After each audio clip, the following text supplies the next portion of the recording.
I'm going to tell y'all right now, all of these wonderful people would not be here without Patreon supporters like you. If you enjoy credible news, reviews, and commentary on U.F.O.s and U.A.P.s 5 days a week, you want to support this show. What's your name? Marty. Marty, look how easy this is, Marty. Pick up your phone. Boom, you're a Patreon member. I mean, look, it's so easy. You just click the link, which is right here. Just for $1 a month, you can support this show. Just fill out the information and pledge what's comfortable for you.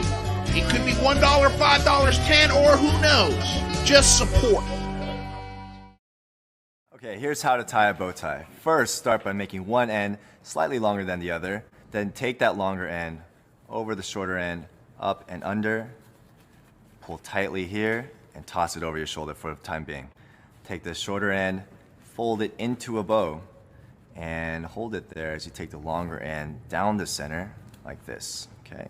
Then you want to pull on both ends of the bow slightly away from the body, and you'll notice there's a small hole that you just created right there. This is where you want to push the longer end through. As you do so, you'll create a second bow in the back. Pull on the top of this end and this end to tighten the bow tie, and you'll get something a little nicer like this, and you're good.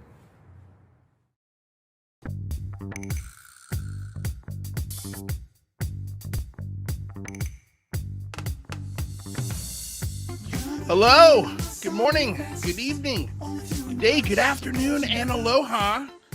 Welcome back wherever you are around the world to another episode of the Unidentified Celebrity Review. Thank you so much for being here. Before we get started, I hope that little intro there from Grant Lavac gives you a clue as to who's here today. We'll double check that that's the actual way to tie a bow tie with our guest, Rich Hoffman. But before we do, of course, got to pay some bills. I want to say thank you to DOS Tapes as always. They provide all of the wonderful tunes that you hear on the show. Their Bandcamp link is in the description below, so go check them out.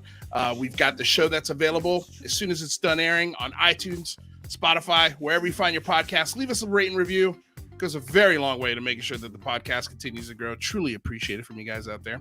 Of course, we've got ways to support the show. Patreon is a great way. Super Chats are a great way. Signing up, by the way, we got 2 new members. Want to give them a special shout out. Thank you for joining, guys.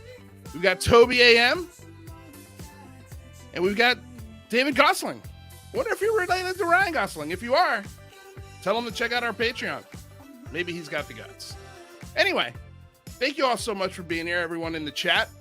Couple more things. If you can't support this show through dollars, do not sweat it at all. Because you want to know why? There's no paywall here. Nothing at all. As soon as we do the show, it is available to you for free. We have a huge archive of shows, both in the podcast and here on YouTube. So go check them out at your leisure whenever you want. They don't go behind paywalls after 90 days. They're free. They'll always be free. My show's 100% free. Enjoy. I give it to you, the people, for nothing. All I ask in return is please like, share, subscribe. Ring the bell. That way, anytime we do new shows or we go live or something breaking news happens, you're alerted and you know. And then last but not least, of course, I want to say thank you to the moderators. Tina Tomaszewski, Aaron Desario are a few of them. Thank you guys so much for keeping the chat clean. And guys, please keep the chat clean. So it's always more fun when the chat is clean. Merch store, we've got links below for that. We've also got links for both of our co-hosts who we're going to bring on right now, Mr. Ratherby Squidding, Ms. Jane Kyle. Hey. Hey guys, how we doing? If I had seen that video earlier, I would have showed up with the bow tie. I was gonna wear it just a regular tie, but I don't even know how to do that. This is complicated, guys. I've never tied a bow tie. I'll be honest. I've never worn a bow tie. I don't think I have the face with a body to pull it off. You know, special person to pull it off. Yeah, it really does. Rich totally gets it. Our guest has all of those attributes to pull off a bow tie. Let's introduce him, shall we? So Mr. Rich Hoffman is a 25-plus year Army Information Technology defense contractor with the Chugach Government Solutions. He's a Senior Systems Engineer Analyst working in the U.S. Army Materiel Command Headquarters at Redstone Arsenal, Huntsville, Alabama, helping to shape the future directions of systems, networks, and applications hosting arrangements used within the Army. For the past 57 years, since his 8th grade science class and timed with the Lonnie Zamora sighting of April 24th, 1964, Rich has been pursuing the primary interest in investigating, researching, and lecturing on the subject of UFOs. In 2017, he left his position as MUFON Director, Strategic Projects, and Alabama State Director, along with other positions within MUFON. He's still a benefactor, and as such, is a lifetime subscribing only member. Currently, he's an executive board member or board officer for the Scientific Coalition of UAP Studies, as we all know as the SCU, a coalition of like-minded, serious, and dedicated scientists and professionals who want to solve the phenomena using scientific methodology. I almost got through this one. Methodologies and leverage current technologies to do so. Without further ado, Mr. Rich Hoffman, sir, welcome back to the show. We missed you. Hi, good to see you guys. Look at this silver fox and his rosy cheeks. It's been too long. It has been way, way too long. It has, but hey, it's been fun. I really enjoyed watching the bow tie tying. It was like, that was a really real. You should have seen me. I was like laughing my keister off. Oh, I was watching. I made sure I was watching. So I was hoping you'd get a kick out of that. Our good friend of the show. I did. Our good friend of the show, Grant Levac, loves doing these deep fakes. He'll post my face on all of these videos, and I don't know where he found that one. But I was curious. I'm like, I wonder if this is how Rich ties a bow tie. And are there different knots for bow ties like there are with ties? No, that's pretty much it. I mean, the whole thing is like, again, having the one that was longer than the other one, and you can flip it over your shoulder, or you could just like keep it down, and then basically you can maneuver a little bit so you can go and create that little hole in the back and then stick it through. But it's pretty much the same way, that he demonstrated it very well, by the way. Perfect. Excellent. Well, there you go, guys. A little education for you. If you ever wanted to know how to learn to tie a bow tie, there you go. Now I got to go buy one and see if it works. You can do it. Look, my neck is so big. I don't think I have a shirt that closes up here, so I don't know if a bow tie is gonna cut it. But Rich, welcome back to the show. So, one of the things that I found really interesting about this new 2020 SCU Anomalous Aerospace Phenomena Conference, and I guess we'll start here. There's a quote here that says, "Where science and UAPs meet." What does that mean? Well, I mean, the idea there is that, we want to be able to bring those two disciplines together. I mean, they should be together, right? So it should be scientifically looked at. And so the idea is that we're bringing science and UAP topics together in the same room. And that's really what it's about. Right on. Well, so let's start with, because I wanted to get a little bit into your fascination with Lonnie Zamora, and sort of that's what kicked you off into this spiral, I guess, that we all have gone down a little bit one way or the other. How did you keep from people looking at you like you were a complete nutball and also be able to talk about this topic? Like what were your like strategies, I guess, for the last, was it 57 years now it said that you've been doing this? I mean, yeah. How have you been doing this? Yeah. Yeah, it's been really wild. I got started, I was only 13 years old at the time of that incident, and so I was, very impressionable. I guess, you're at the ripe age of like being able to discover new things, and it's really interesting. I've talked to a lot of different people, and they've all told me these similar stories about age 13 being the time frame when they really got into this thing, and I thought that was really, really curious. So there's something about, growing up as a kid, and then, you're at that ripe age where you want to like explore something strange or different or whatever like that. And that was one that I latched on.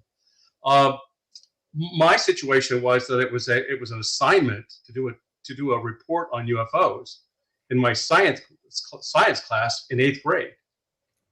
And I didn't even know what the subject was. And so I ended up going up to the teacher afterward and saying, "Hey, what's a UFO?" And he said, my teacher said, "Well, unidentified flying objects." And, "Oh, by the way, that, well, what does that mean?" And he said, "Well, you ever heard of flying saucers?" I said, "Yeah, I've science fiction movies. I've watched a whole bunch of neat, really good shows." He said, well, they're real, and you need want to go check them out, right? So I had to give a 10-minute presentation on the topic, and I flubbed it up sincerely. I mean, just horribly. I got a D on that report. Wow. Wow. Well, here's what fascinates me is your science teacher's like, yeah, they're real. Go check it out. I want to report on it. No teacher ever told me that. Yeah. Did all the kids give a presentation on UFOs? So each. Oh no, they all had different. There was a list, and you had to put your name next to a topic, right? Okay, but that topic was an option that the teacher gave you guys. Yeah, and I was late to class. He had that was on the list, and nobody signed up for it. And then it was the only thing that was available, so I put my name next to it. And then I ended up having to go out and to do a little bit of studying, which I really didn't do. And I didn't. Anyway, I remember giving the presentation, and I said something about that. Hey, like, UFOs are, just like it's all science fiction. It's just, I read a book. It was called My Trip to Venus or something like that, anyway, then what happened was that after I finished my lousy presentation, the teacher started hitting me. Well, what about jet pursuits? What about them shooting at them? What about them? I said, what book did you read? And anyway, and so I was like, okay, well, he had some interesting stuff. It was a couple days later that I started hearing about the Lonnie Zamora case that happened on April 24th, 1964. And that was about an object that basically came down in this town called Socorro in a mesa. And the object was actually left some imprints that were actually footprints that were found. The soil was like heated, I guess, and the shrub was burned and various other things. And this was like Walter Cronkite getting on the news and talking about it that evening. And it's like, wow, that's really interesting, and must be something to it. So I had an aunt that took me to a bookstore a couple days after that, and I went up and I said, hey, do you have any books on UFOs? And they walked me over to this one area, and there was a book called The Report on Unidentified Flying Objects by Captain Edward Ruppelt, the former head of Project Blue Book. Yeah.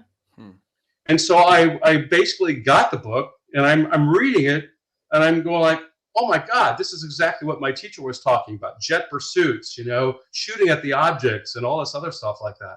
I'm going like, this is incredible, and then I come to find out that it's just up the road from me. That's where Project Blue Book is, in Dayton, Ohio. And it was right at Wright-Patterson Air Force Base. And I was like, wow, now I'm even more hooked, right? Yeah. So I'm now on the journey of going and getting everything I could possibly get on the topic, cutting out newspaper clippings, getting every book that I could get, I was just going ape crazy reading all this stuff. And the next thing you know is I started giving lectures to adults on the topic of UFOs. And I suddenly became known around the city of Dayton. Shortly after that, Phil Donahue heard. Let me ask you, wait, before you get to Phil Donahue, and the bigger stuff, did you ever go back to your science teacher and be like, hey, let me make up this D? Like I got a lot more info on this. Well, I did do that. Okay. So what happened was a couple of years later, after my name was splattered all over, the Dayton newspapers, and I've been on television and radio and stuff like that, I reached out to him and I said, hey, look, I'd like to be able to come back and do that presentation over again. Can I do that and change my grade?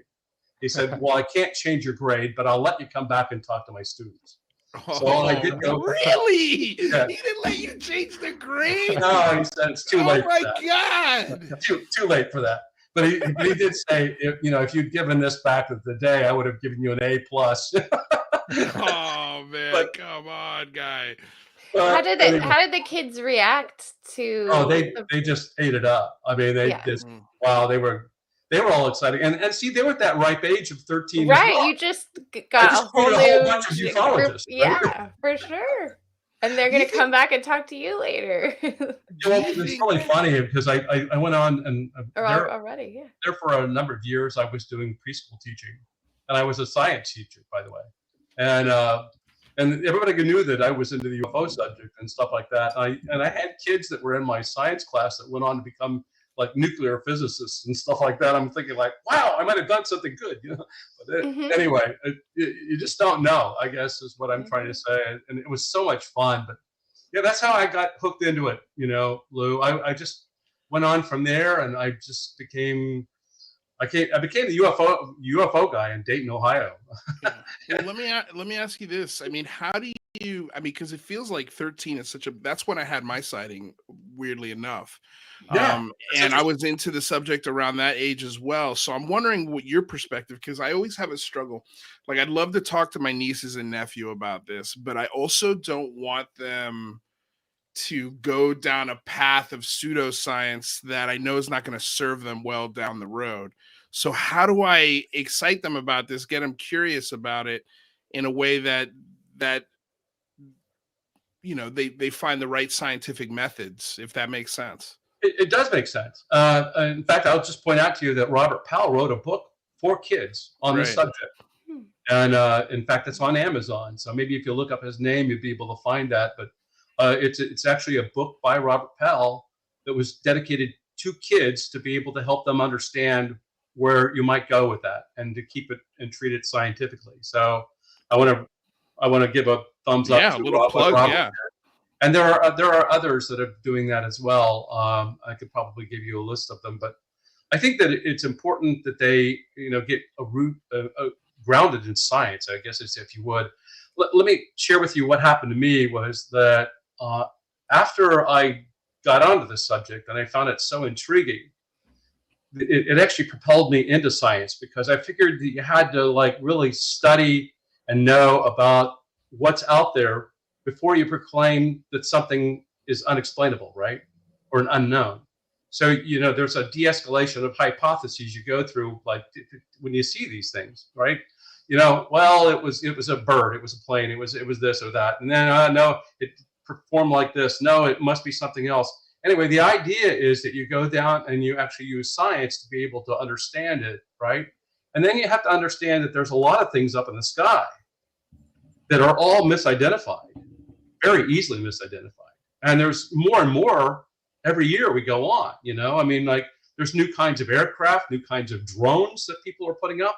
There's gas-propelled drones. There's a whole bunch of other kinds of drones that are out there that are now in the skies. And so in order to really study ufology, you really have to study iphology, identified flying objects, I guess, if you would, and really understand that there's things up in the sky that the general public really don't even get into. So I would encourage people to go into astronomy or that type of thing, and also an understanding of science. And the more you could do that, and then that helps ground them in some sort of a logical, a scientific approach, if you would. And then you hit them up with the fact that there are these objects, that they're out there that are performing strangely, and bring it in that way. Does that help, Lou? Yeah, absolutely. I mean, yeah, again, I always want to do that responsibly. I want to get them into it, but I also don't want them to, make a religion out of it for themselves. Kind of like what I did for a little while. Yeah. Well, it has an effect on everybody, and it does help to have a parent that can be helping you or guide you and stuff like that. I didn't have that, so to me it was just I had parents, but they weren't interested in it at all, and they weren't scientifically grounded and stuff like that. So for me, it was a situation where I needed to do that pretty much on my own. And I think the fact that it was in the science class where I got started also helped. I had a teacher that was very supportive of that subject. Obviously, if he said, "Hey, look, they're real. You need to go check into them," right? What did your parents? Oh, sorry. Go ahead, rather. Go ahead, Jane. Yeah. Well, what did your parents think about this newfound obsession? Were they worried, or they're just like, oh, it's just like any, you're into a TV show or something? Like, they didn't care. Like, what did they think about all this? Or you were speaking about it to people at a young age? Like, what did they think? Well, they pretty much accepted it, at least that I had an interest in something, and I wasn't doing something bad, I guess. Right. I was doing something good in essence, and I think that, over a period of time, they were like, just thought I was very much a curiosity, so I'm, okay, well, look at him go. I mean, good for him. And they were just very supportive in that regard. They never judged me. We always had fun with me. I mean, he's into that green alien stuff, or whatever like that. But I've always shirked that off and knew what I was doing. So, and I guess I had also a lot of self-confidence, right? It boosted my self-confidence to be able to get up in front of public groups and actually talking about the subject, and so I had a lot of self-esteem, a little self-confidence, and that helped me out overall. Disregard what everybody else thought. I can't imagine how cool it must have been to be in the paper and get all that attention at 13 years old. Yeah, and that had been a huge confidence booster. Sorry, Brad, what were you gonna say? Well, yeah, I'm just curious, how have your thoughts evolved since the 8th grade? That you feel like you're closer to the truth? Or you still have the same hypothesis that you did back then? No, I've changed a lot in terms of my opinion. When you're talking a lot of years ago, that's 58 years ago, and the way I was thinking back then, I was trying to understand what the phenomena was. And I was so engrossed in reading about them. And I think having the Ruppelt book by, about Project Blue Book also gave me more of a scientific frame of mind, the way I approached it. And so I was always curious at the fact that there are these objects that are reported around the globe. It doesn't matter whether you're in Papua New Guinea or whether you're in, Australia, whether you're in Russia. Everybody was seeing them, right? So it's not like it's a hallucination, And so, okay, well, and then I kept, looking into and trying to find out what those reports would be in those other countries. Were they similar? Were they different? Could you figure out any logical pattern in these things? So my curious mind, if you would, was always trying to figure out, well, is there a pattern? Is there something that I could go and look at to try to find out? Are they at night? Are they at day? I mean, are they seen during, different hours? And so I just kept asking these questions. And I think, that just helped me to get through it all, if you would. And so I tried to when I read something, I'd say, well, okay, well, where could they be from? I mean, what's a logical place for them to, be? I mean, and why is it so maybe certain people see them? And so in trying to, put all that stuff together, you kept coming up with, well, is there a global big picture that you could come up with? Well, it seems to be that a lot of these things are near water. And it just seemed very interesting also that they tended to be around military stuff.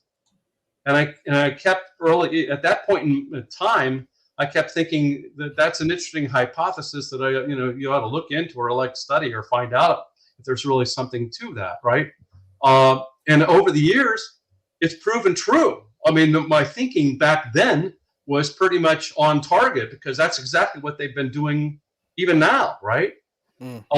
And so, okay, where could they be from? And I kept looking, and the Bermuda Triangle came up, and I kept thinking, well, maybe it's a portal, maybe it's something like that, maybe whatever, maybe it has a connection to the Bermuda Triangle kind of phenomena, or whatever, because that's over water, and so I looked into that for a period of time, and that was kind of shaky and stuff like that. So I've been in and out of all these different things, and I kept looking and exploring, and I was talking to Hynek and even in Dayton, Ohio, and when he was up in Evanston, Illinois, I went up to actually his home and him and his wife.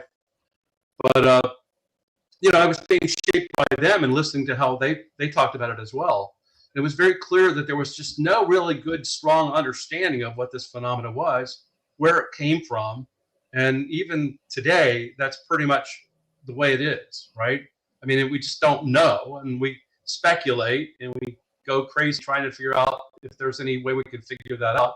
And you're talking about an object that's in the air for a short bit of time and then shoots off and it's gone instantaneously. And how are you going to have time to catch one to be able to figure out where in the heck it went, right? Right. So it's a tough field, and I've been doing field investigations work for decades of going out and talking to witnesses right after the event. And, even, at some points, so immediate, it just happened. And I'm out there after the event talking with them. And that's, you learn from talking with the witnesses about their experience as well, right? And Right. so I'm hearing it firsthand from witnesses. And then you start to understand that there are these complexities about it, and that people don't all see the same thing. You know, I talked to 30 people who watched the same event, and they all had 30 different stories. And so, The same can be said for car accidents, though, too, right? sure, yeah, exactly. You know, our minds are very different in terms of how they process things. We interpret things with our mind differently. There are some people that have a very acute hearing, more so than myself. There are people that have better vision than I do. You know, so the sensory inputs and stuff like that go into like looking at a case are all So many different. variables. All these different variables come into play, and then there's the biases that people have. There's also the notions that they got from their parents about the subject. It's they're demonic. You know, don't talk about them. You know, I mean, that's what they are. You know, and so you get that same kind of thing that's happening with all those witnesses you talk with, where it's a very personal experience, and for many, it's very earth shaking. I mean, you know, it's like, and they wonder why. You know, what was it? Give me an explanation. Yeah. And so it's fascinating.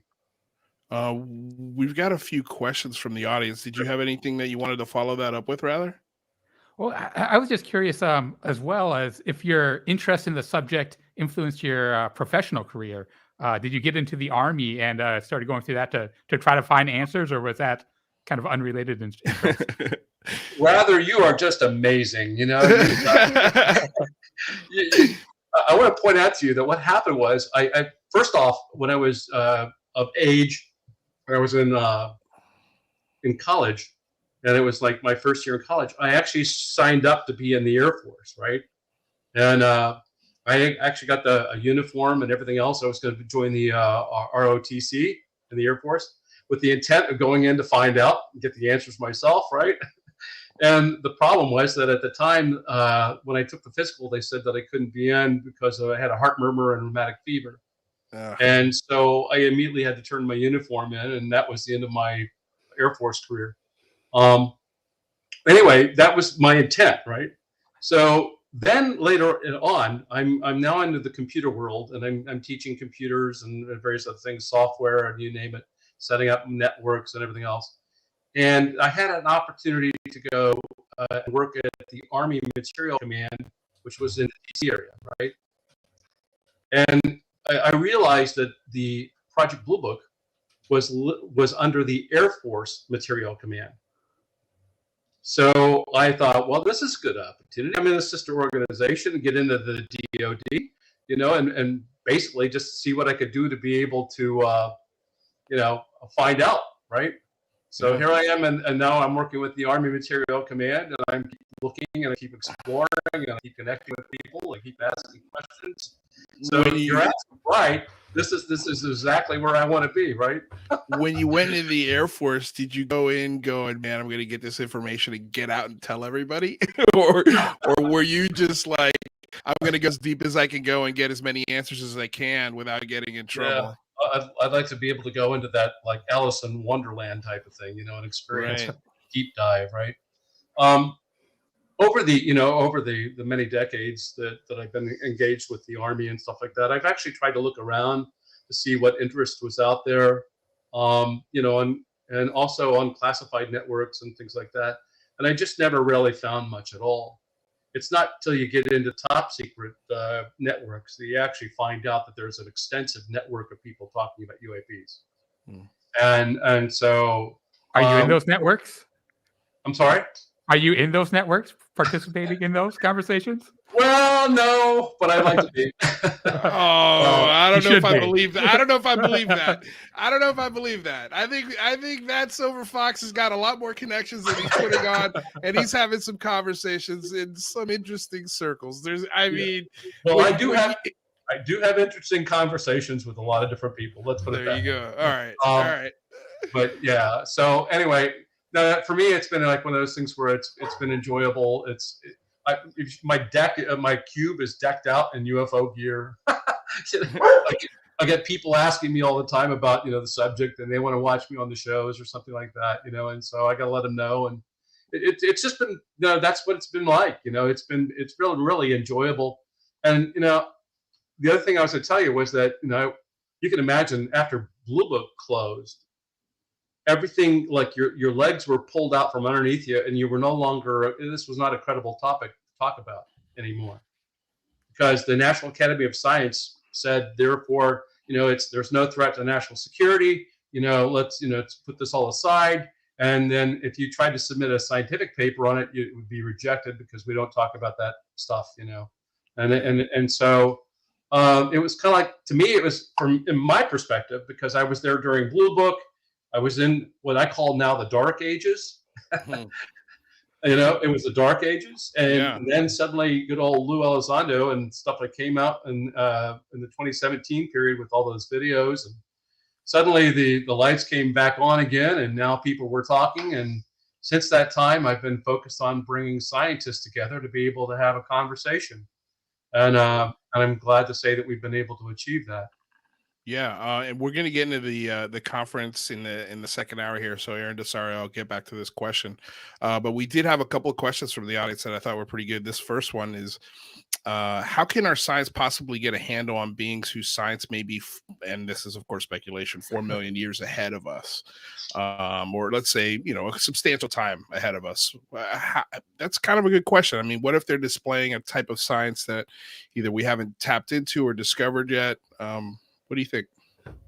Well, like anything, science can tackle it with what it's got in the way of tools, what it's got in the tool at the time. They didn't have the tools we have today. Back when I got a reason why we're actually now better at detecting them.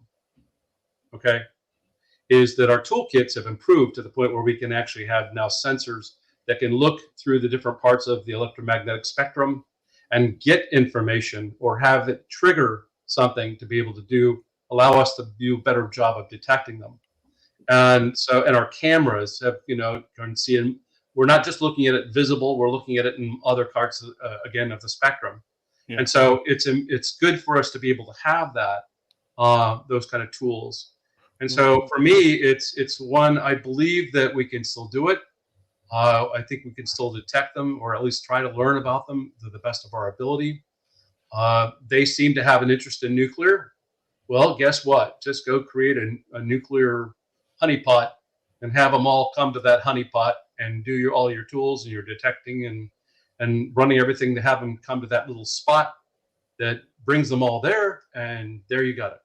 And so I think that we should still study science, and science has those tools. And as far as understanding what's maybe 4 million, years old, we might not right now, but if we keep dedicated and keep looking at it, we might eventually, right? Yeah. And so you don't ignore it, and you don't just dismiss it. You actually get involved, and you start to look at it, and you keep following it, and you keep figuring out ways that you can study something. What tools in that tool belt are you most excited about? Well, I think I'm excited about the fact that we've developed like all kinds of acoustic sensors that we can now detect at ultra, low levels and high ranges and stuff like that beyond hearing. I think that these things might be creating a sound, for example, that it's just we haven't detected them. It's not within the range of our hearing, or it might not be in the range of even the device we have, the phones that we use for hearing things. So the point is that ultrasonics and that type of thing ought to be looked into, and we can start to do that. I think that, again, we're developing better and better tools in terms of looking at the at infrared and ultraviolet ranges, and we can have gamma detectors to be able to see if they're actually creating something on the scale of like like a wormhole. We were having conversations with Stephen Hawking about that. He was interested in UFOs. And Stephen was actually wanting to be able to have us study to see if like there were wormholes being created, and looking for the Hawking radiation around events. So, and so that's kind of like what his interest was before he died. And so we're excited about that kind of thing. I think that there's a lot that we've got in the way of our toolkit right now that we use. I work in spectrum management for the Army, And we're actually looking at all different kinds of like tools to be able to look at, we have to be concerned about aircraft at multiple levels of being in the air in terms of their communications, not having interference. We've got other kinds of tools that, for example, I'm deploying right now for the Army, which are what they call counter SUAS, UAS kinds of detection devices. We want to be able to see those, drones, if you would, that were coming on our installations. And we want to be able to detect them and actually take them over and have them either come to the ground or knock out their GPS capability or something of that nature. And so we're actually deploying tools right now at all of our installations in the DoD to be able to detect drones that some enemy might be coming and putting on our installations and actually then knocking them out of the air. Wow. Do you think one of the reasons, and I think we had some other questions, Lou, from the Yeah, chat. we I can get to forgot them in a them all. second. Go for it. Yeah. But one thing I've been wondering, do you think with these two UFO offices and the encouragement of people reporting UFOs, do you think there could be a benefit to the government in finding out, let's say, about drones like this? Yeah, we've got to be we have to be concerned. Okay, this is you have to be able to discriminate whether you got friend or foe. I put it that way. In other words, you have to be able to discriminate whether that is a drone from potentially another country that's actually coming in doing intelligence work over your base, right? At the same time, you might have some of these things which may not be from any adversary that we think that we know of, and we have to detect those as well, right? I mean, we don't know what those other things are, like the Tic Tac or something of that nature, where it goes beyond being an adversary. It's actually looking at some sort of technology that is maybe like 100 or 1,000 years ahead of us, and so we have to learn from that. But I am concerned that more and more we're seeing drones over our installations that seem to be testing our perimeters, and we've got to be able to deal with that. And if you take a look at the drones that were over like the Omaha, that whole event where they were being swarmed by those drones, who's operating these drones and where are they coming from? And is it China? Is it Russia? Who is it that's doing that? We need to know it from a defensive standpoint, right? And so, that's important for us to understand. And so you have to have the tools to be able to help you to make that discrimination, if you would. Yeah, hopping back a couple of minutes, you mentioned Stephen Hawking and wormholes and Hawking radiation. Was he looking for that like in our atmosphere, or was this kind of looking out far into deep space to determine these things? He was thinking that they were around U.A.P.s. So they're creating it like with the wormholes. Super. Yeah, that they were. I feel like was he very public with that kind of search? Because I know he's talked about far out aliens, but it seems like maybe he was a little bit more close to the chest with these kinds of investigations. Is that a fair statement? He was definitely closer to the chest with that type of thing. But he was actually looking into helping fund Douglas Trumbull. If you know Doug Trumbull was the guy who created all the special effects you saw in Close Encounters of the Third Kind, or 2001 Space Odyssey. Yeah. Doug Trumbull was actually looking to put together a mobile platform or some other kinds of things to be able to study the phenomena, and so they were working together to be able to do that, and he was going to help fund it. That's wow. Cool. Do you get the impression that there might be other kind of the big names in physics who are kind of closet UAP seekers? Well, I think that there are a lot of closet UAP speakers. I mean, I really do. If you go back to like Jacques Vallée's book about the invisible college, right? There's a lot of like scientists out there that just kept quiet about it. They wouldn't talk about it, but they would do their scientific studies on the side or in the background, and they would share information, and so you start to find out that there's a lot of these different people that were like that don't want to talk about it. Well, we're glad to say that now that it's becoming more of a visible college because they're actually willing to study it and talk about it. And And that's a very exciting thing right now. Yeah. Well, I mean, yeah, Gary Nolan has been phenomenal voice to hear on this topic. He just had a discussion with Lex Fridman, and I think that's probably my favorite UAP discussion that I've ever heard ever on the planet. And I'm not gonna lie, I'm gonna try and bend your ear to see if we can get him on here for the big phone home, because I'd love to just more people need to hear that. I think for two reasons. Number one, it's just fun, but number two, it helps us break these stigma walls, these really thick walls of stigma that I think the more times, like, you know, that's what I love about Ryan Graves coming to the conference this year. The more time we hear Ryan Graves or David Fravor or Gary Nolan's or Rich Hoffman's or any one of these, you know, Avi Loeb, I think that's why he's out there so much. I love it because it just helps just chip away that wall. And I feel like bigger chunks are starting to come off and more people are coming out of the closet. I mean, that discussion that Gary had, and he talked about, you know, he goes to these academic dinners and this subject always comes up. It always comes up at the dinner. And you know, somebody will tell their story and all of a sudden the table turns. And they believe it. and there's like this safety in numbers because everybody at the table is, from an intellectual level, they feel comfortable now revealing, yeah, okay, I think I might believe this, guys, or at least I'll be entertaining the idea. And that's exciting to see. Yeah, look, I can't begin to tell you how many times over my lifetime that people have come up to me, and while they won't talk about it directly, they instead, what they will do is they'll come up, you know, like because they know I'm treating it serious, right? And they feel they can trust me, right?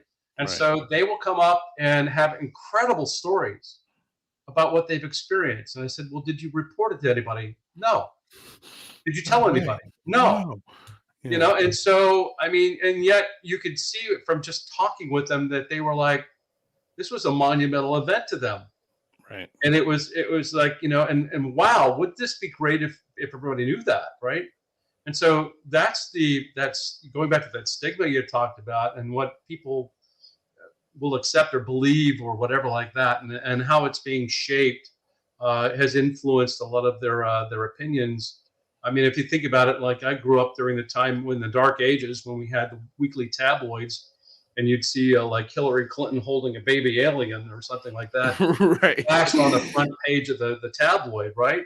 And you saw that as you're going to check out and pay your bill. Well, how many people saw that, you know? And it was like indoctrination into believing that this is all just, you know, craziness. Kooky. Yeah. And so we've got to overcome that. I think the good step there is that you've got like, so, you know, scientists that are coming forward, like, you know, the ones you mentioned and others. I was excited. Hayan Kayal from Germany is going to be joining us at the conference. And I don't know if you're aware of it or not, but actually they've got now a full accredited course on UFOs in Germany that he helped put in place.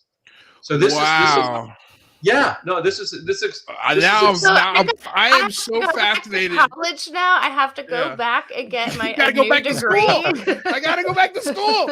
I gotta learn German too. That's cool. Wow. I got so many questions about that. So he's going to talk about that at the conference as well, and that's exciting as hell. You know? I mean, and there's other. I know that there's other places that are doing this. We're having conversations with people in Toronto that are trying to do something similar. And so, you know, and then I've presented multiple times, even down here at University of Alabama in the Honors College on the subject of UFOs. And people would be like, wow, this is incredible. I had no idea. So I think that, you know, again, that the doors are peeling, are open. And I'm just saying that as long as we keep our credibility and we try to like keep this scientific and stay away from like the woo that you mentioned and some of the other things, I think that people will feel comfortable enough to be able to come out and talk about it. And I've seen that happening, and I'm just encouraged by it. I think another university that would also be good for it is, I believe it's New Mexico State, where David Marler's entire archive is going to be held. I think I have the university right, but he's going there and having keynote speaking engagements with the university, and they get his entire collection when he passes. Wow. So, that would be a wonderful place of higher learning to maybe start to formulate that idea. Right. 'Cause I think it's coming, but I'm sorry, rather you were going to say something? Well, I was going to say, in the last 5 years, I think that science taking this stuff seriously is one of the most encouraging things that has been happening. We have the SCU, you guys have been doing an amazing job there, and U.A.P.s and Skyhub 360 and Galileo project. And I guess my question is what is your take on kind of this atmosphere of scientific study of the phenomenon? Is it competitive? Are they all trying to figure it out before each other, or is there more of a kind of a collaborative sharing information and all trying to get at it together? It's a good question. I don't see a competition. I see more of collaboration, and that's very encouraging, by the way. Yeah. I mean, for example, Dr. Knuth and Matthew Shadegas, who are on U.A.P.s, are also part of our members, for example, in SCU, right?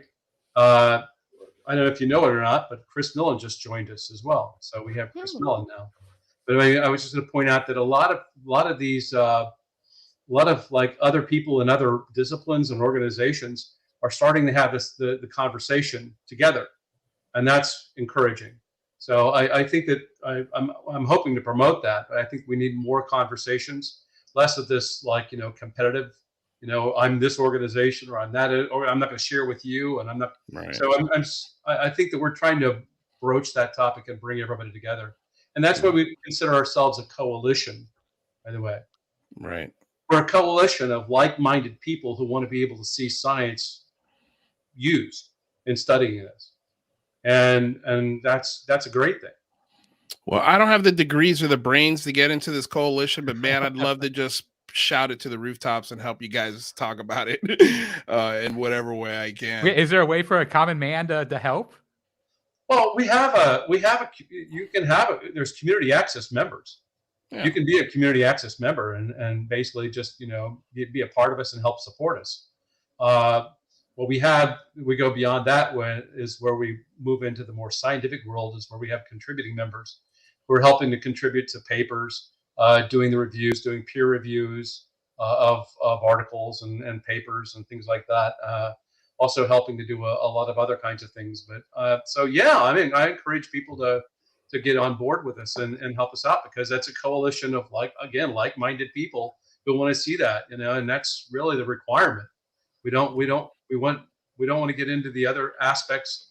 There's so much to this UFO phenomena that basically people want to bring together. Like if a strange boom happens in the sky, it's UFO. Right. No. I mean, or other kinds of phenomena that happen around the planet. Well, it's always aliens. It's aliens. It's aliens. No. So we dedicate ourselves to studying the actual UFO, what that's about. We are not necessarily out investigating the abduction phenomena cases. We believe that that's better suited to be able. That discipline's got to come together, and it's going to take a while before that happens. That's very immature in terms of science, if you would. So we don't want to get into that, but we want to focus on what can we learn from the objects that everybody keeps seeing in the sky, or underwater or whatever, and how do we figure that phenomena out? And that's what we're about. Yeah. Well, just quick on that. Do you prefer the term UFO or UAP there? Do you feel like they are objects and not a phenomenon? I guess you kind of use both those terms, but I'm curious to your thoughts there. Yeah, I go back, because I'm an old fart. I go back to the UFO thing, because it was ultimately back in the day when we called them that, with Project Blue Book. But I've learned to grow it into the UAP, and SCU looks at it in a different way than most people do. UAP, if I ask you what UAP means, you probably say it's unidentified aerial phenomena, right? Sure. Yeah. Okay, we don't say that. We say it's aerospace phenomena, because we try to include the fact that it's it goes through multiple mediums, right? Right. And so if you talk about aerial phenomena, how do you address the fact that there's also USOs, right? Then you have to use a different term. But we're talking about the fact the same object is going through all three different mediums: space, air, and water. It's the same Possibly object. time too, as well, right? Right. So it's, So just it's a traveling object. That's really Yeah. it's a Yeah. traveling physical object that we can't identify. Exactly. So, I mean, the topic or the wording on that thing is always like troubling, but we tend to go with UAPs being the aerospace phenomenon because we want to encourage the fact that it's a multi-layered event, if you would, and it's the same object that's doing all three of those things. Right.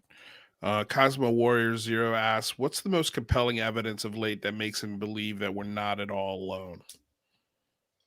Well, I think that for me, of late, I mean, in terms of we did an extensive study on the Nimitz case, right?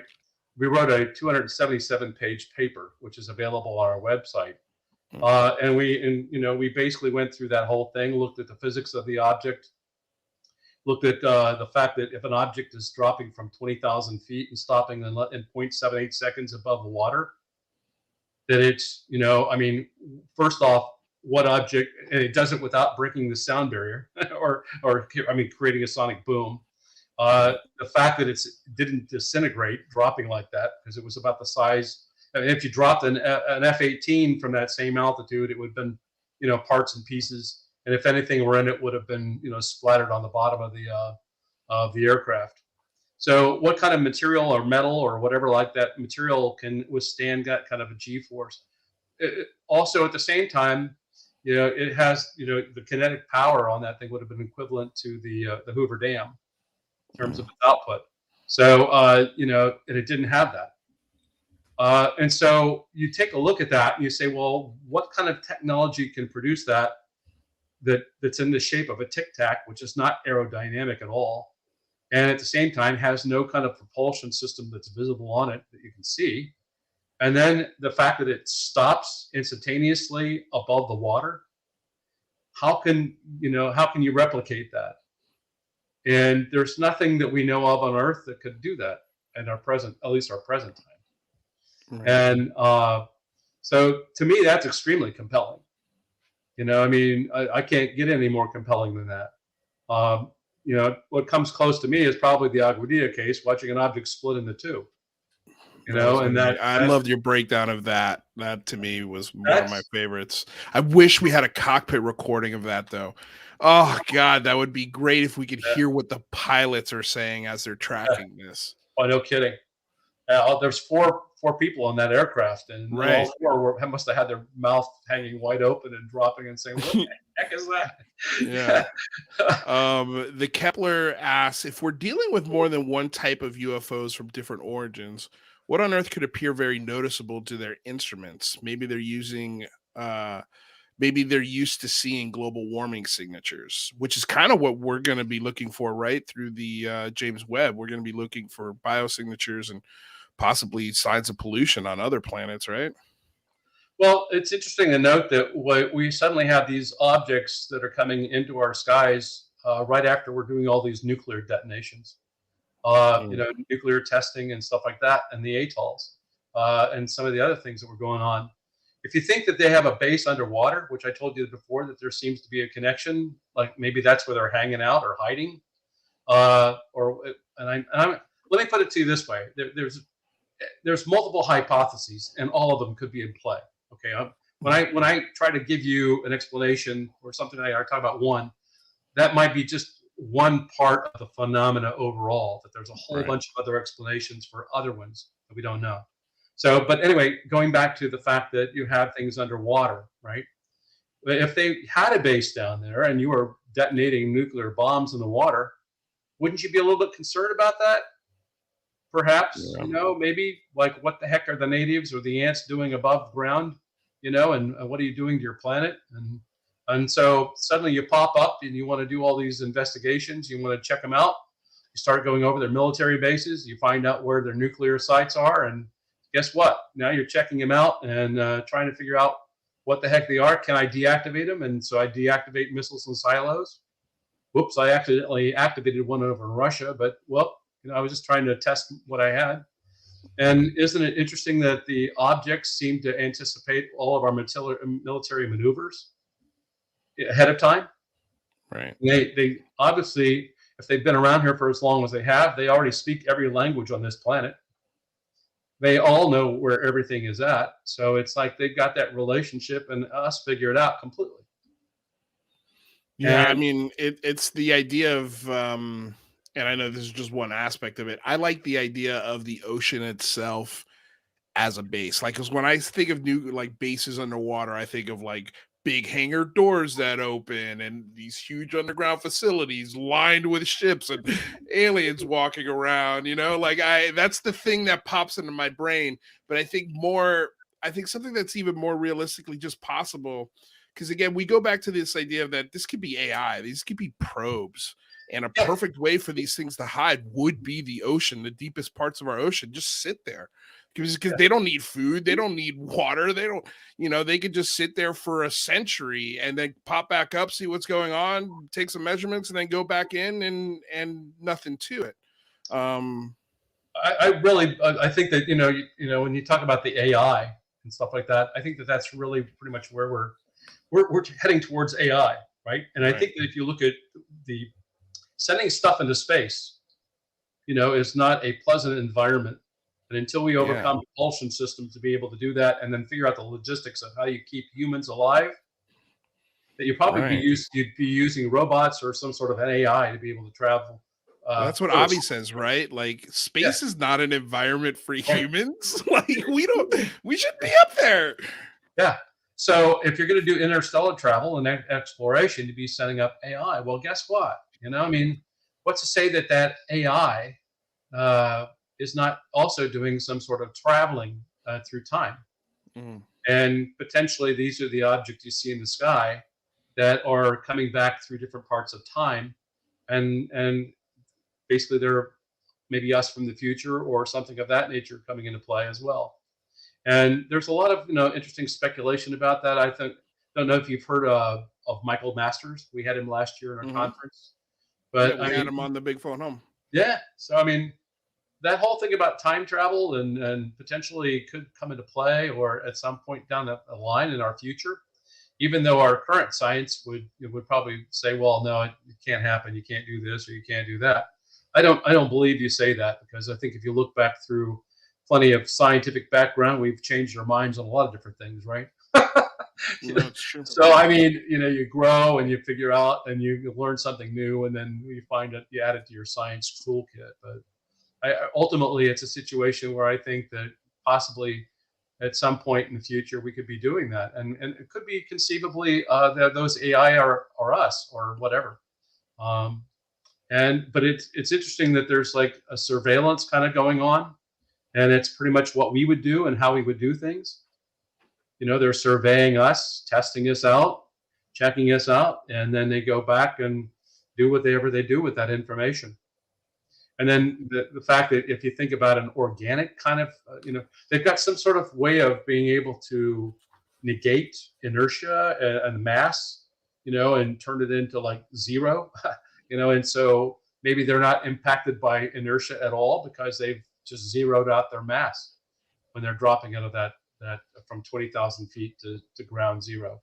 So again, I think that we look at UFOs or UAP, and we want to be able to see if there's a way of seeing, for example, not just the craft, but maybe there's a field around the craft we could detect. And I happen to be looking at one particular photograph right now for a show I'm going to be doing this season on History Channel. The season 3 for the Proof is Out There. And I've been on the previous 2 seasons, and they passed me a video of this one where I've been doing an analysis of it, and it appears like you can really detect that there's a field around that object. Jane, you had a question? Oh, well, it's just so I know we're talking about atmospheric phenomenon, or however you want to put it. So there's a whole category called like the orb phenomenon. I don't know if you guys are getting that feedback. Hopefully, nobody else is. But what do you think about that? Do you think that's natural? Do you think that maybe the aliens could be harnessing the same, even if it is a natural phenomenon, that maybe UAP harness that phenomenon, if that makes sense? Like, what are your thoughts around like earthquake lights and ball lightning and that kind of thing? Well, again, I go back to, we didn't really know about what they call sprites until just a matter of about a little bit like a decade ago, where we found out that there were these shooting sparks, if you would. I'm just putting it very simply, shooting sparks above at high tropospheric levels in the atmosphere, and they're shooting above clouds. We didn't know about those. We now learned them, and I think that there's a whole phenomena out in our atmosphere that we really don't understand. And that's composed of things that are natural. Let me give you an example. I studied the Earth light phenomena, and I've spent a lot of time talking, and that's those orbs you're talking about, Yeah. right? So, initially, a lot of people were calling Chinese lanterns orbs, by the way, because they misinterpreted them. And so they would describe them as being this orange kind of like ball that's moving through a round thing that was whatever. And it turned out it would be Chinese lanterns, right? And then we found out that there's other kinds of phenomena. Like if you take a look in Hestel in Norway, you find out that there's a whole plethora of cases up there that have been of these like lights that, if you would, that are moving through the skies. You have the Brown Mountain lights. You've got the Marfa lights. You also have, I investigated Cloverdale. That's about an hour away from me here in Alabama. There were sightings of these kind of balls of light, if you would, that had different colors, different sizes, that would be seen in that one particular area of just north of Florence, Alabama. And there are other areas, the Min Min lights in Australia. So there are a whole host of places like that where these there are repeating phenomena that really hasn't been studied by science well enough to get some sort of an understanding. Well, guess what? Now we've got spectral cameras and we're getting spectral analysis done of those things. We find out that they have chemicals that are all mixed together in some sort of if you would, like a ball. And think about how you remember those maybe not a balloon, but I mean those bubbles, and the fact you can have gas inside of a bubble. Okay, well, think about it like that. There's a bubble that's created, and the bubble's able to rise up in the air. And it's also been able to have these constituent gases on the inside of them. And when we take and we photograph them, in spectral world, we can do the analysis. We found out that they have oxygen, nitrogen, they got sulfur, iron, and that they have things like scandium or yttrium in them. And if you look on the periodic table to find out, especially about scandium, scandium is used in Hollywood to be able to take a nighttime set and make it look like day. They use it for lighting, right? So you mix those gases together in that bag of whatever that is, and a lot of people report that there's like a lot of swirls. Imagine that it's like a huge bunch of swirling lines that are moving through these things, and they have the light from them actually is not what we call omnidirectional. It's unidirectional many times, meaning that I could be standing on one side and seeing it. Somebody could be on the other side of that ball and not see it at all. Or somebody, in the case of in Missouri in 1973 in Piedmont, you had a case, Harvey Rutledge wrote and studied cases that were in that area. And for example, they would see it on the ground and the plane flying over couldn't see it. So we know that the light seems to be different. And then you might have and they move against the wind. They actually move against the wind. They can move and the ones in Cloverdale seem to be moving in an east-west or west-east fashion. Like, why is that? Why not a north-south or south-north, right? No, it was east-west. And so then you begin to check it out and you find out, for example, well, the local ponds in the area have all been impacted with sulfur leaching into those ponds. And that's a common element that you find in all these cases is sulfur. Right. And you find, this, like I said, yttrium or scandium. I've heard the smell of sulfur described in abduction encounters. Maybe somebody in the live chat can confirm that or not, but that just an aside, that's so random. Yeah, I mean, so and even during the Vietnam War, there were a lot of the soldiers over there in Vietnam that were seeing these balls of gases as well. So I'm just trying to point out to you that those are often called UFOs by witnesses, right? But it has a natural potential explanation behind it. And so we've got to be able to separate that out from the pool of the unknowns that everybody reports to say, well, wait a minute, let's take these things out of the picture. Now we understand that there's some sort of a ball of gas and everything else. And now what are we left with? Well, we're left with, the UFO, all right? The one we can't explain. And that's what we ought to be really focusing our time on. But UFO investigators are always caught up having to look at everything from lens flares on people's cameras, looking at a whole bunch of planets that are being misreported. Believe it or not, people can report the planet Jupiter as being a UFO, and you have unusual aircraft that we're testing or doing flight tests with, or you might see drones that you're not used to seeing, and so that's the problem we have.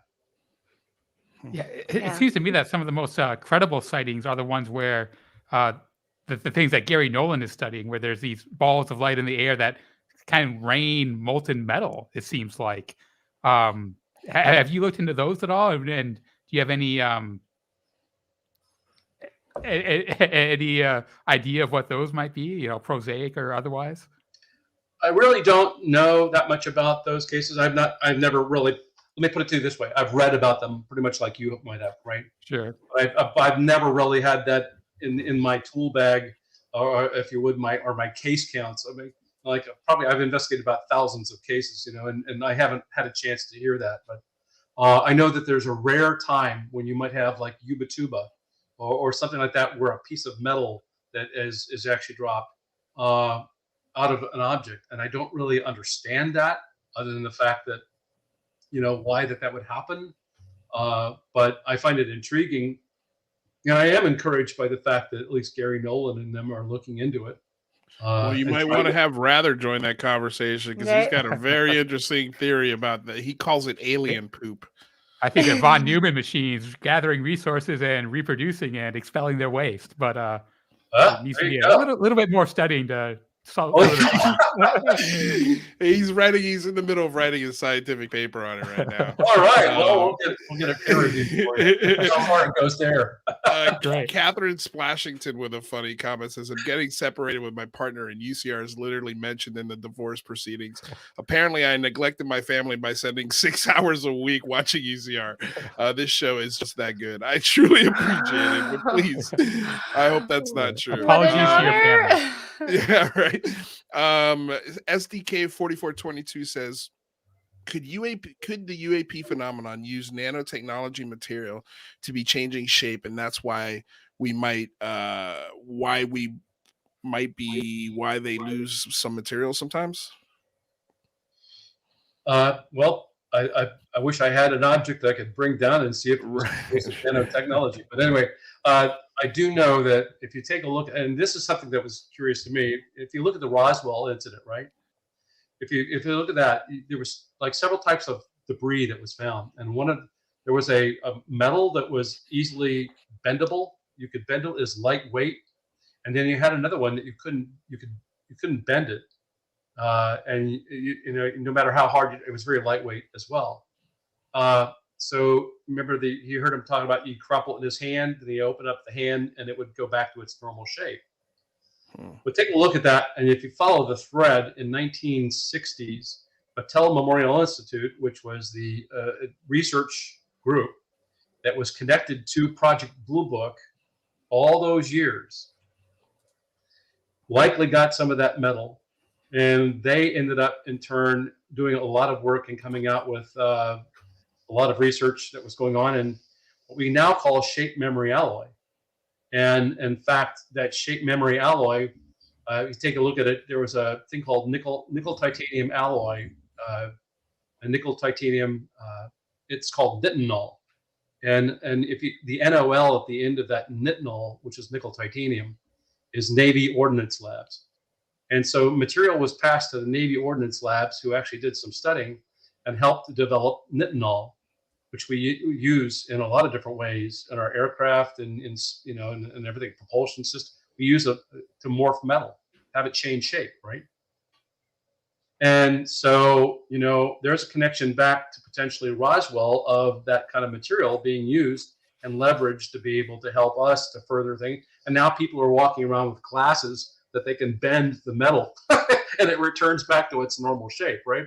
And they could be running around with, like alien developed technology on their head.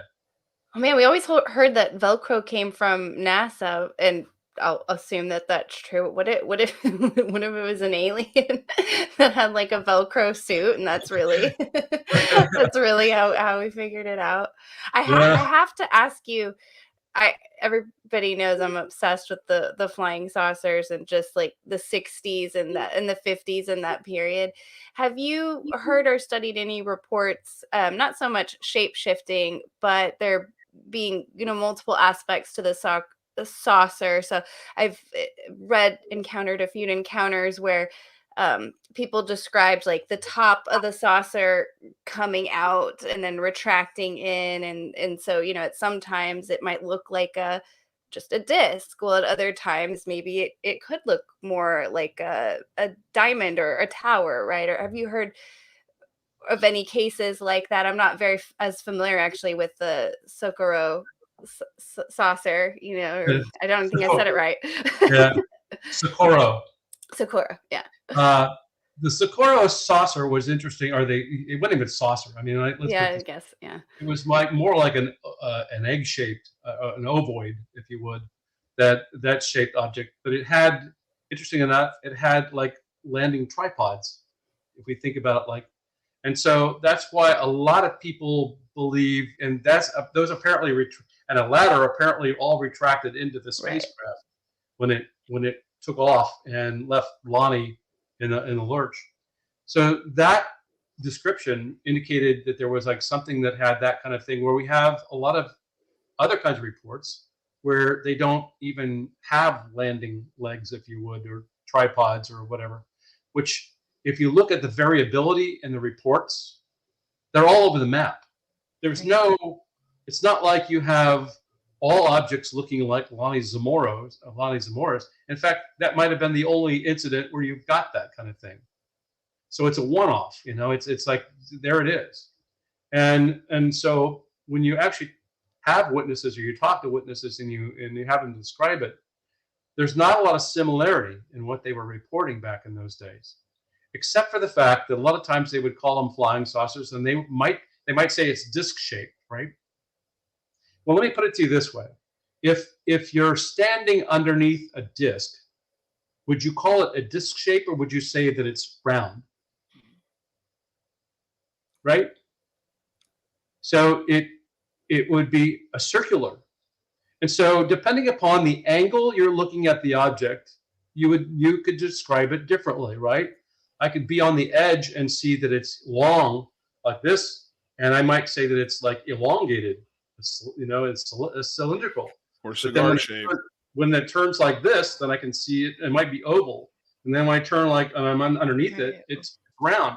So you have a problem with witnesses describing what they saw, which also creates a lot of confusion oftentimes when you're trying to pull things together, right? And so, again, how do people describe it?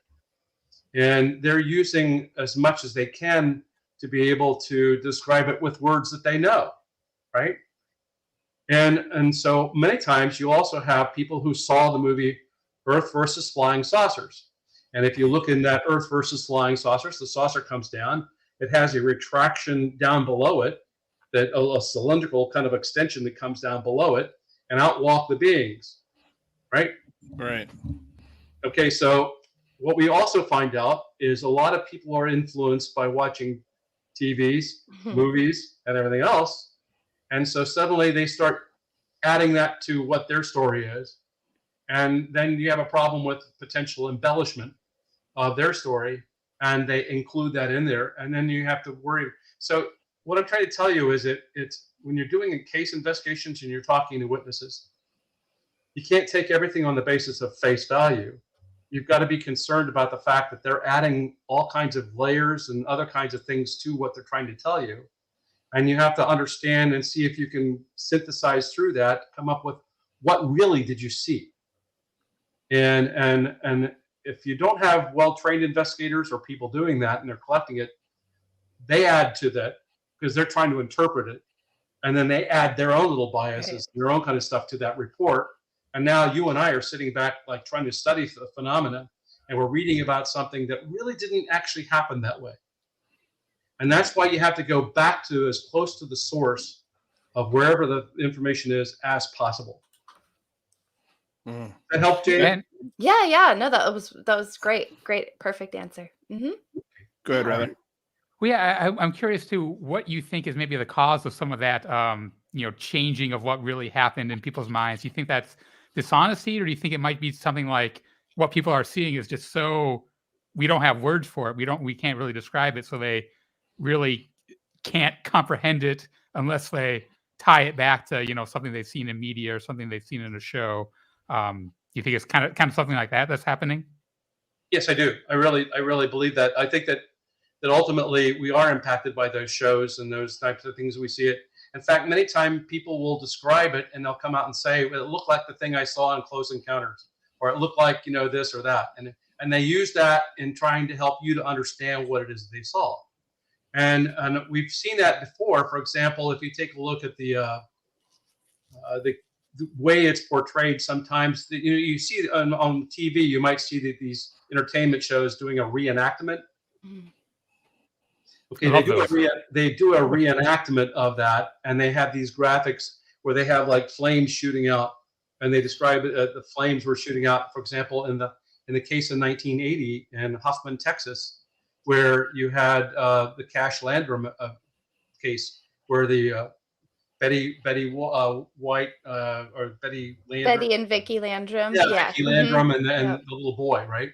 Yeah. And so you see the recreation of that on TV, and now and they added stuff. They made it look like flames, or they made it look like this, and it wasn't like that. And so now people are using that and saying, "Well, I saw flames. I saw that's a problem we have and that's why science tends to want to go to data. Right. It doesn't want the fallible human who misinterprets and does all that stuff, because they want to get observable data and fact, right? There's also just, I never really thought about it like this, the variables. There are so many variables to what people might be interpreting, and the data can be broken down in so many different ways. It could be, I like it. You've made it crystal clear as to why the SCU doesn't, and even to an extent, ATIP and OSAP, why they didn't go into the past.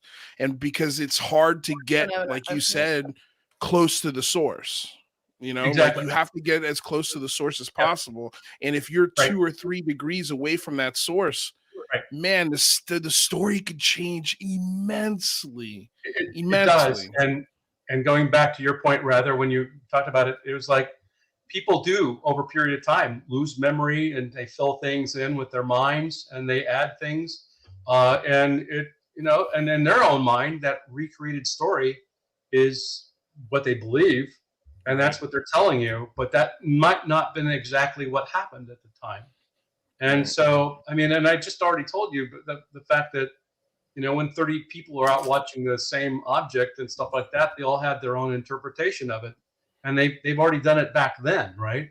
And so it's hard to get the accurate facts from the human, because they are basically very fallible in terms of their memories, in terms of being able to tell you exactly what it is that they saw with the level of detail you need. And they start to interpret it, and then they try to rationalize it over a period of time. And then they add to that story, because now they're rationalizing and thinking about it, rethinking about it, and so, add that to the problem that they have in court cases with witnesses in criminal cases, it's there as well. And then that's why you can convict people that are innocent. Because, we find out later on, we do the DNA, that they weren't really the ones involved in it at all. They've been sitting in jail for the last 30 years, right? Yeah. Rich, let's switch a little bit just so we can talk about this because there's a Sure. question that kind of goes along with what's going on at the conference. Uh-huh. And the first question that we had about the conference, and by the way, we're going to tell you guys all the dates and everything here in a second and where you can sign up for it and how much the conference is going to be. This year you can show up in person. So if you want to meet Rich Hoffman and Graves and Gary Nolan, all of these guys will be speaking there, and I believe they'll be accessible, right? You'll be able to ask questions to these folks. Yep. By all Okay, cool. means. Aaron Desario has a question, and it's about UAPX, and he says, "Rich, Jeremy McGowan teased a presentation by UAPX at the SCU conference. What can you tell us?" Well, all I know, I mean, I've been talking with, Matthew Shadegas and them, and they're being closed-lipped because ultimately it's a situation where they're under, like some sort of an NDA where they've agreed that they aren't going to talk about it. And I understand that, right?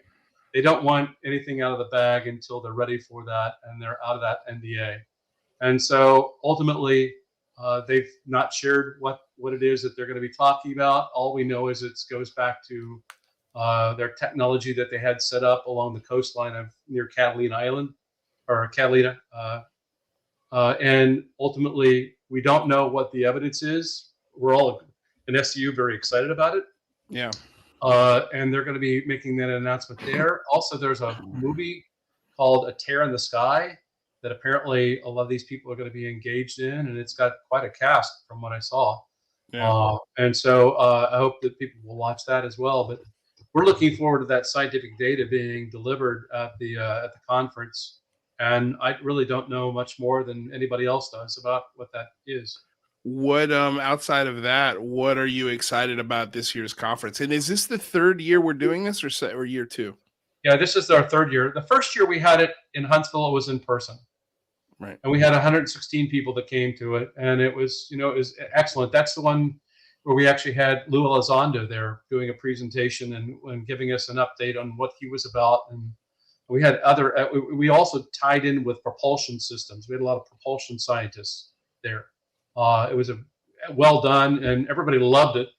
And we look forward to having it the next year in 2020, except for the fact that as we were going to have it, guess what happened? COVID, And so we ended up having to cancel that year. And then we thought, well, we'll wait until next year. And then so in 2021, we thought, well, are we out of the woods yet with COVID or not?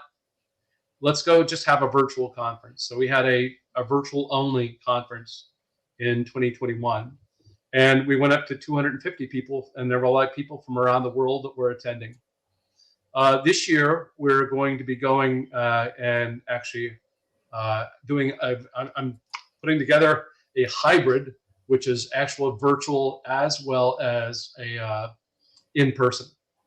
And so we'll be able to meet the needs of the people that want to come and, shake hands with people, see people, and that type of thing. At the same time, we'll be able to handle the people that we had last year that living around the globe that would like to be a part of this, right?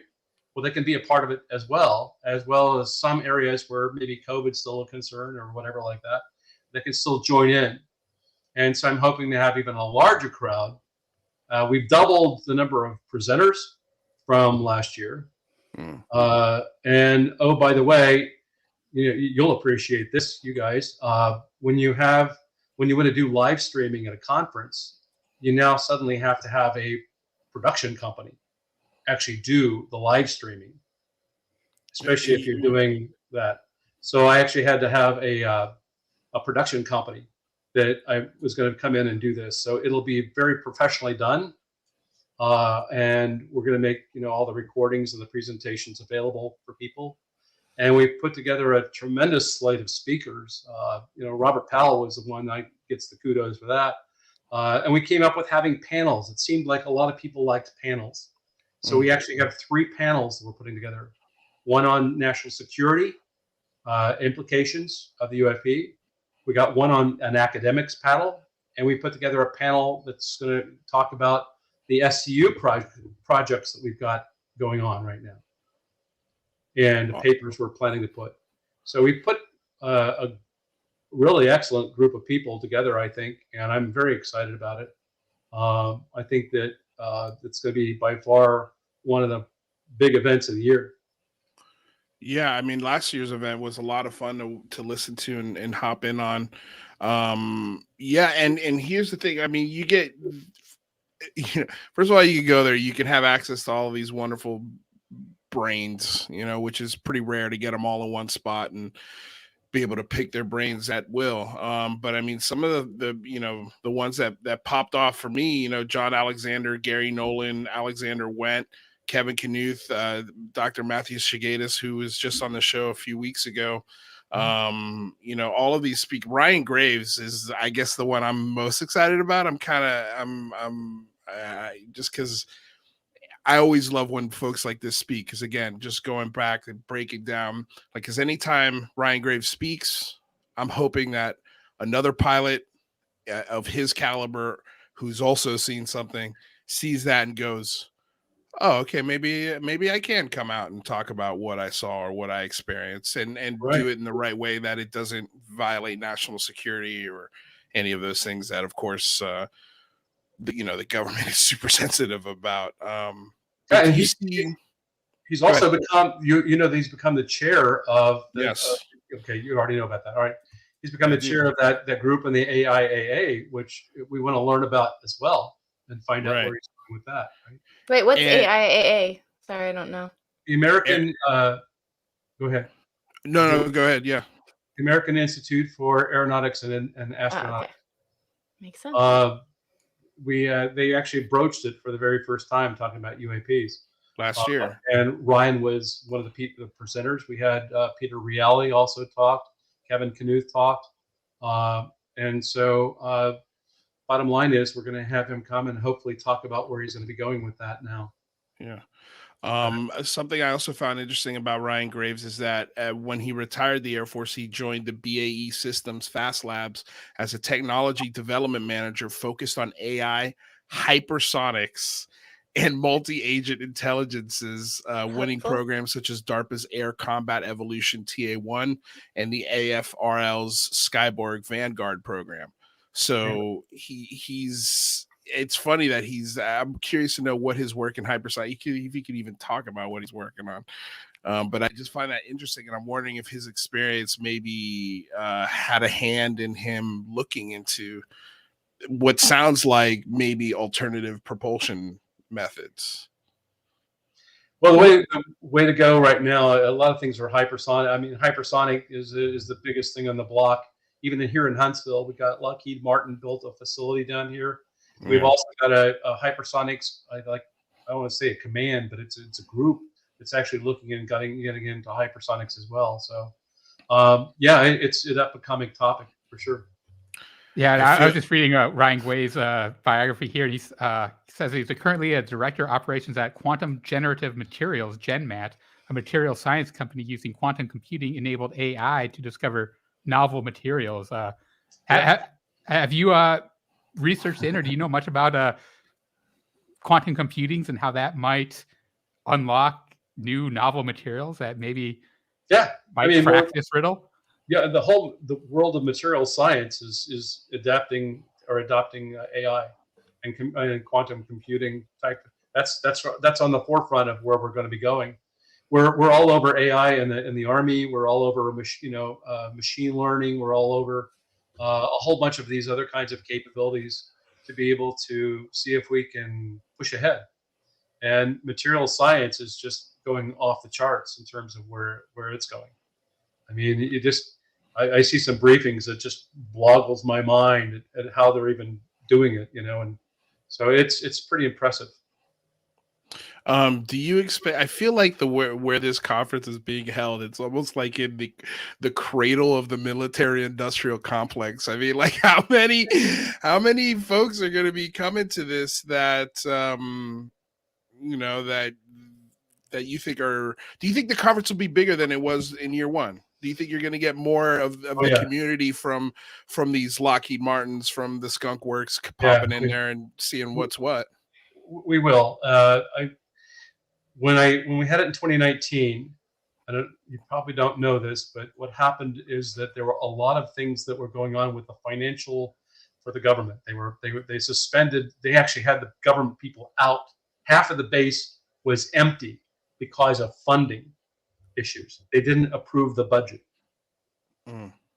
And so bottom line is half of the base was empty at the time. Wow. And so now I'm encouraged because I think that, we might be able to get more of those people. And we do have a good number of those people that do come. That this year, that I believe, if I always get this number wrong, because it's just so astronomical to me, but I believe they just got a brand new budget of $960 billion. So I think they should be pretty busy around there in Alabama at this time, no? They're definitely that.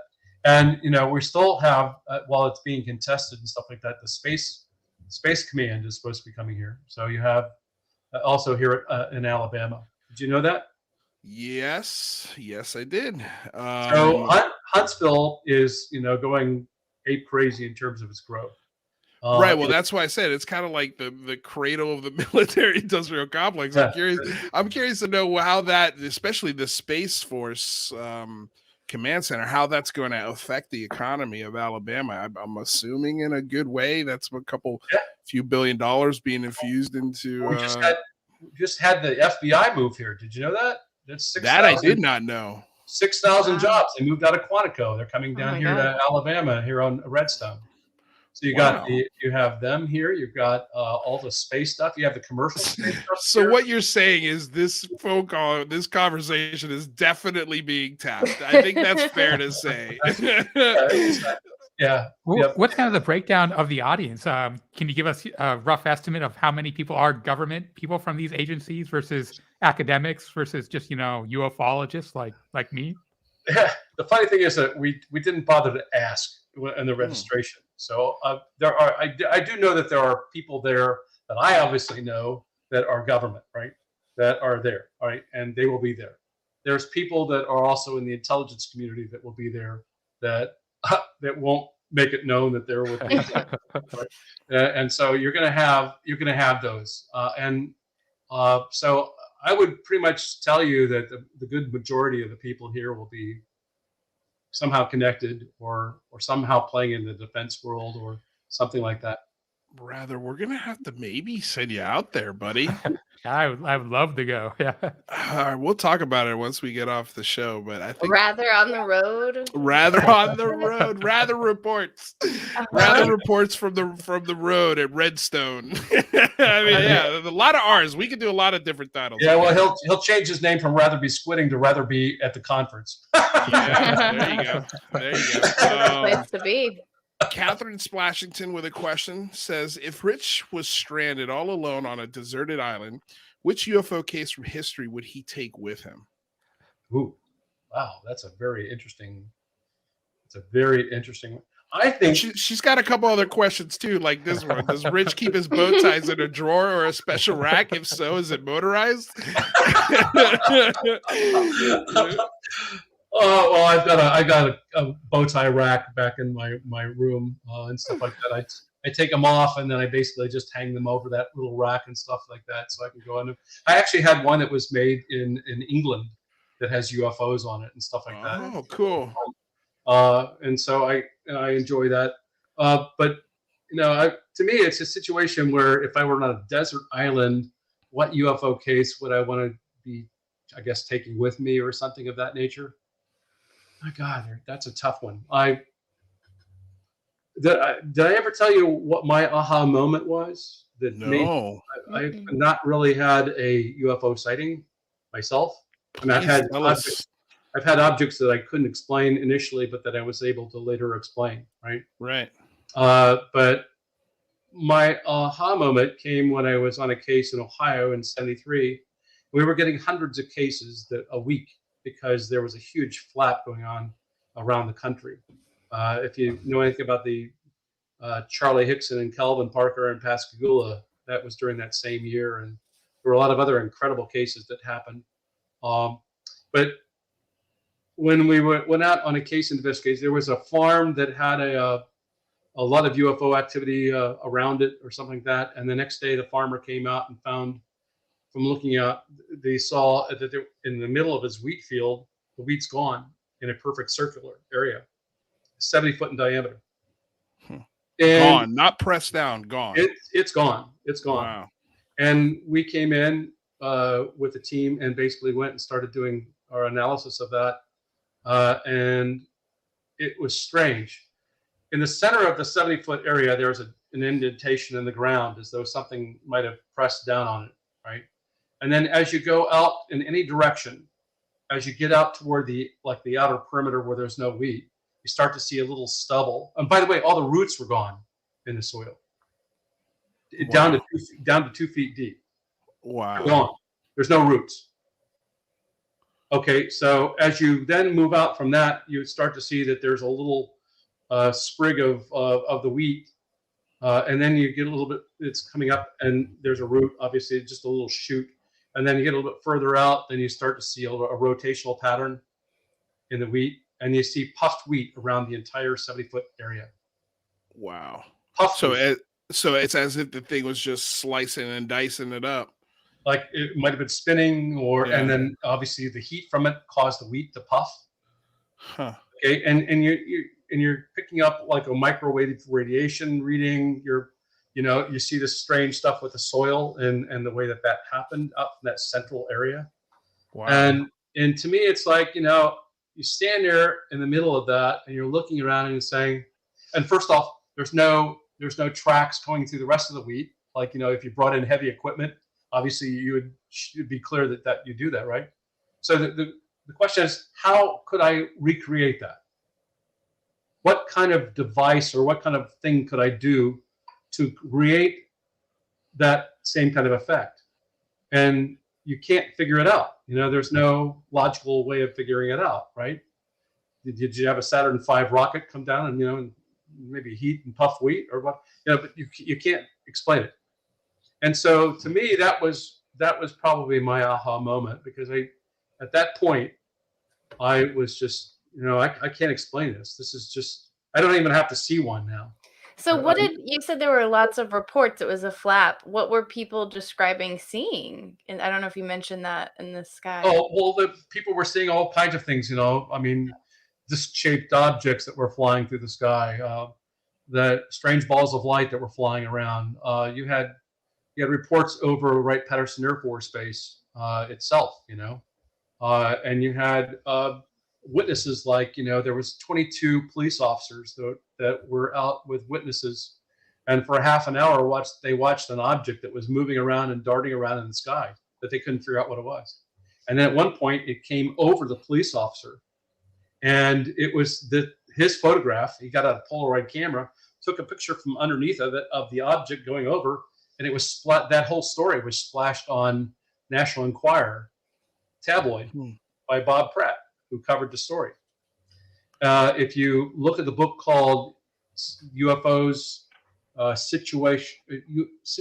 Situation Red, the U.F.O. Siege by Leonard Stringfield, and I don't know if it's still in print. I think it might be in reprint now, but that was all on the entire 1973 cases across the country. Wow. And it includes in it photos with me with the patrolman Bob Bales. It looking at, so that book would be the best place to see photos of these things, of these cases. Yeah, the ones that we're talking about. Yeah. But anyway, that he covered that whole 1973 flap period across the country pretty well in his book. And so, I mean, let me tell you, Jane, there's a lot out there. Yeah, 1973. That's a new clue year for me to. Yeah, I mean, you talked about libraries. I've got a library of news clippings going back to 1947 and before, of objects and stuff like that. I've been able to share them with a number of television channels and shows and things like that over the years. But I have an extensive collection of just you name it that I'm trying to figure out whether I need to give it to the University of Mexico myself. Right.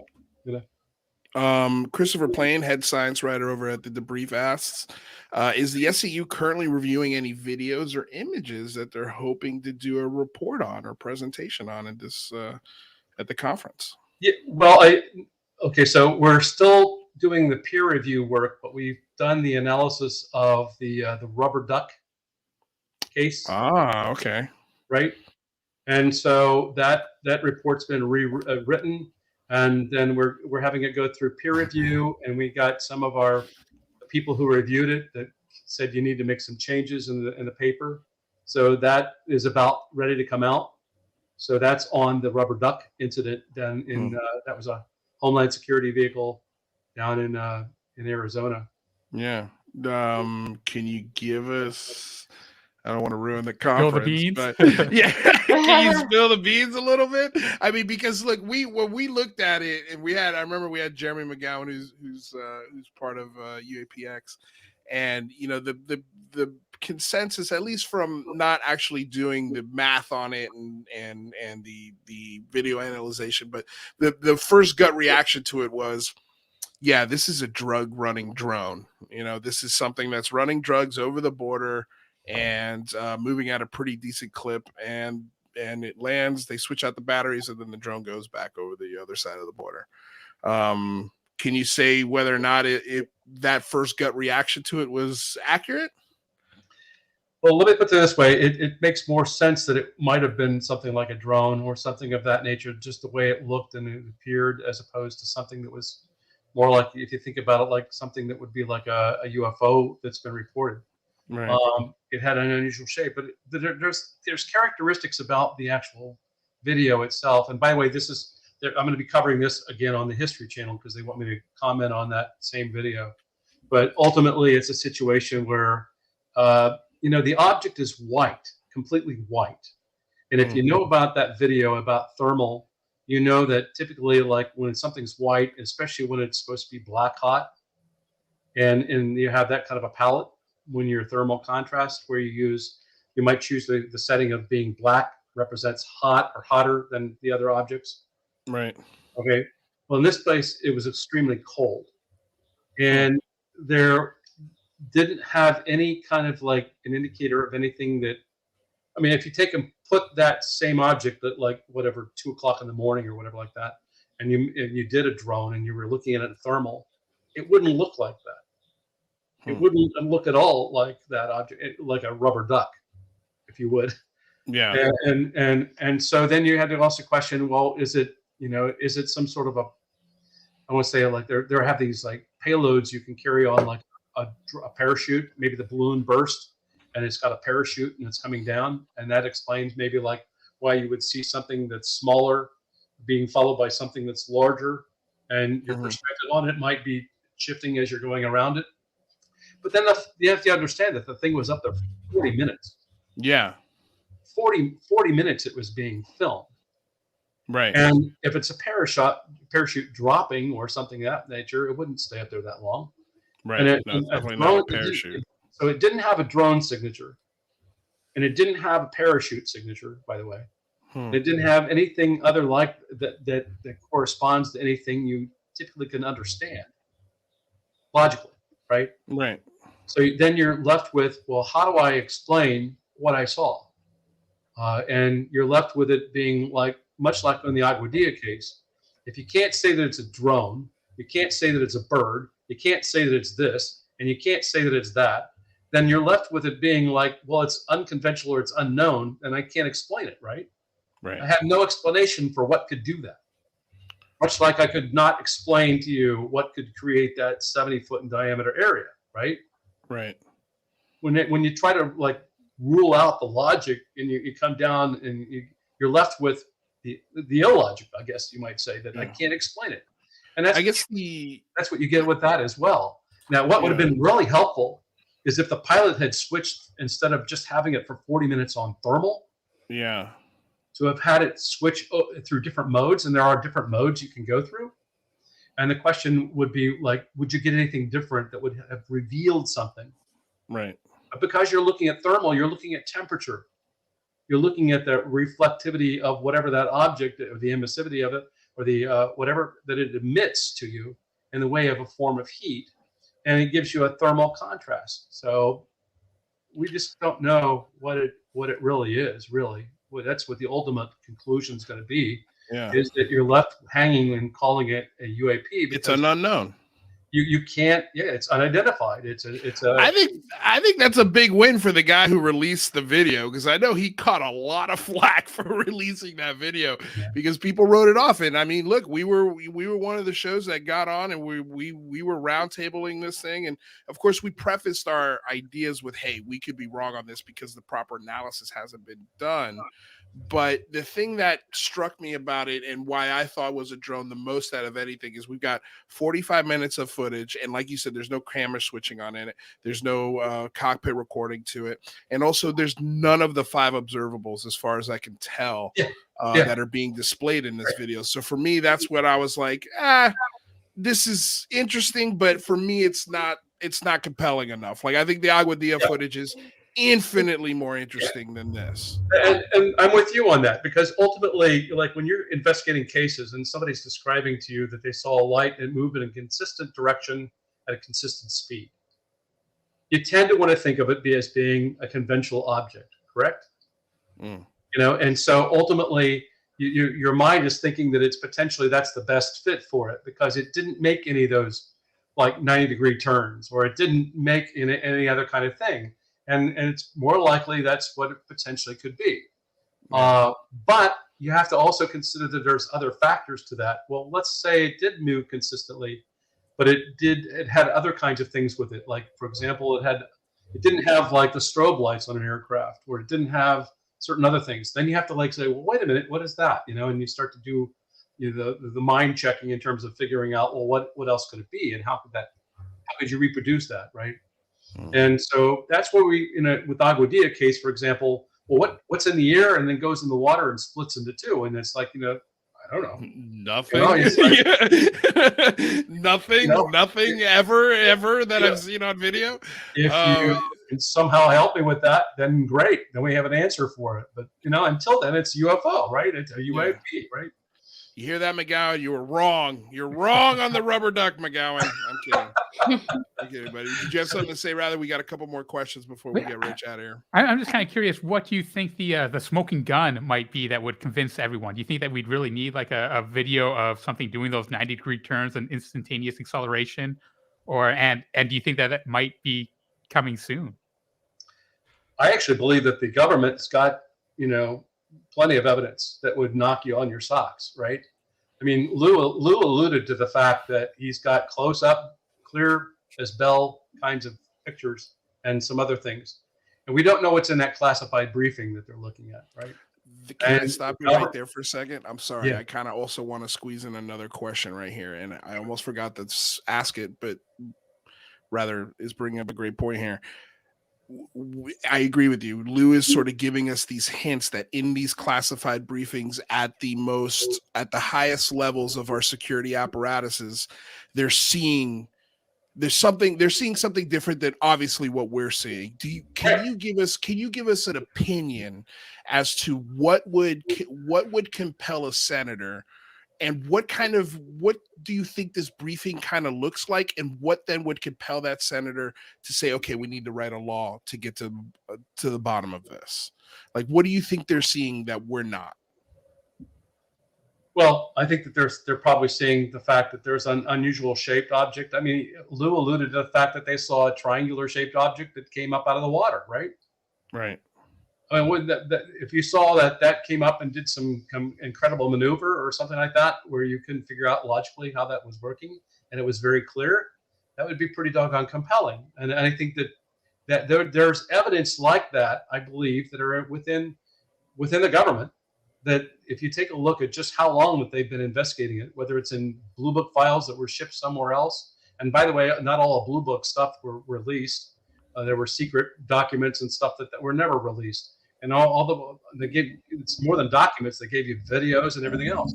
But my point is that there's plenty of evidence out there that they've collected over decades, 7 decades that they've been at this, right? That are compelling enough. And all you have to do is just show that to a congressman and say, here, what do you think? And so ultimately, between that and the data that we've got, radar data, theodolite data, we have all different kinds of other kinds of electronic signature kind of information that we could pass to them.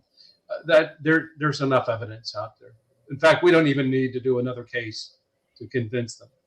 But apparently, if you show that to these senators in a classified room, that's probably why they're on board right now. My only concern I have, like, because we love John Greenwald around here, and I love his tenacity with these FOIA requests, and he just received one. I think it was today. That 90% of this document was blacked out. And he's been working on this FOIA document for now 2 years. I mean, do you think? I feel like there's a part of this that there are genuinely fighting to get a little bit more clarity and transparency on this. And then we get stuff like this, and I'm like, they're never going to release anything. Like, why is this so? Why is this pulling teeth with one part and not the other? Yeah, I have to abide by the national security agreements that I signed myself. Working in the Army, right? And those are these national security agreements. Okay, so then let me ask you this: are things too overclassified? I'm sorry. Yeah. Go ahead.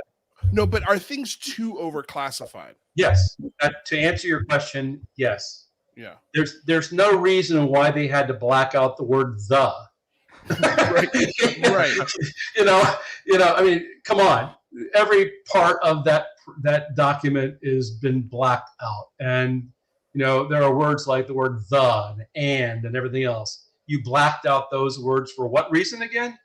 And so you're absolutely right. They overdo it.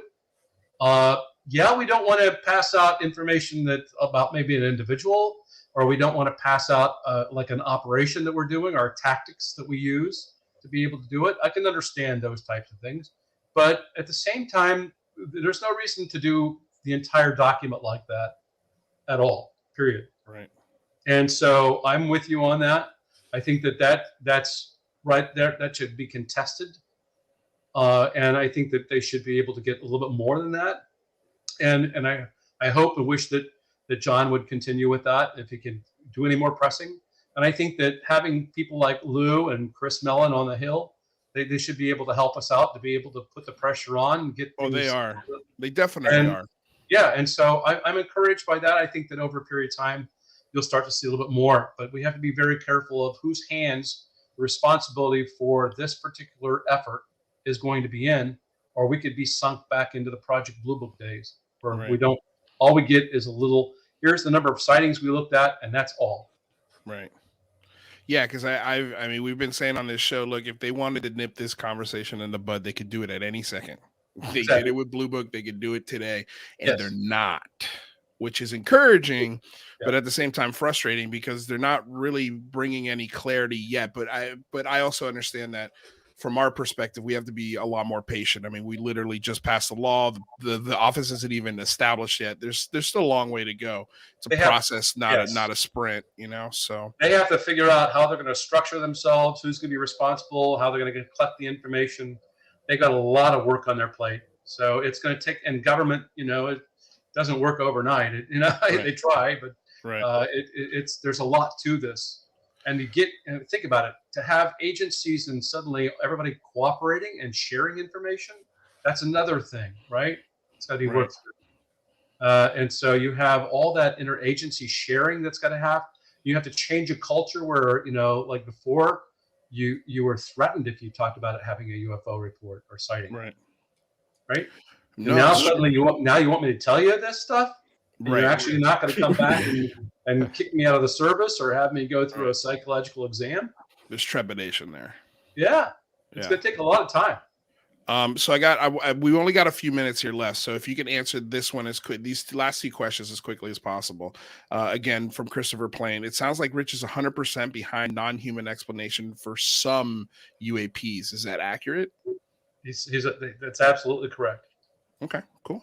And Fairy Finder says that I am crushing on Ryan Graves very hard. It's true. Whatever you do, don't tell Michio Kaku. ABCCBA asks, Rich, at this stage, how many of the cases you've reviewed you feel certain to say are 100% not part of the government operation or otherwise man-made? That's a good question. Yeah, I think that ultimately, when you get down to it, it's probably going to be, if you took a look at all the cases that came in, I would probably put it down in about the 5% area. That is that, because you have to realize that, like, in Blue Book days and all the other days and stuff like that, you might be able, the general public, reports everything, and you find out that there's like 70-80% of it that's misidentified. Then there's a certain percentage of it that's natural phenomena that we don't understand, like we were talking about earlier, Right. Earth-like phenomena. Mm-hmm. And then there's certain parts of it that are classified that you'd never know about, right? We're testing classified types of things. And you take that and nick that all down, and you get down to about a 5% area where you're talking about really something that's extraordinary. And that's why I come back and tell people it's when you look at that way, it's very rare for you to be having reports of actual true unknowns. Mhm. The vast majority of them could potentially be knowns or ones we want to know more about. But it's a very rare event to have cases, as much as, like, people say, oh, the statistics are going up.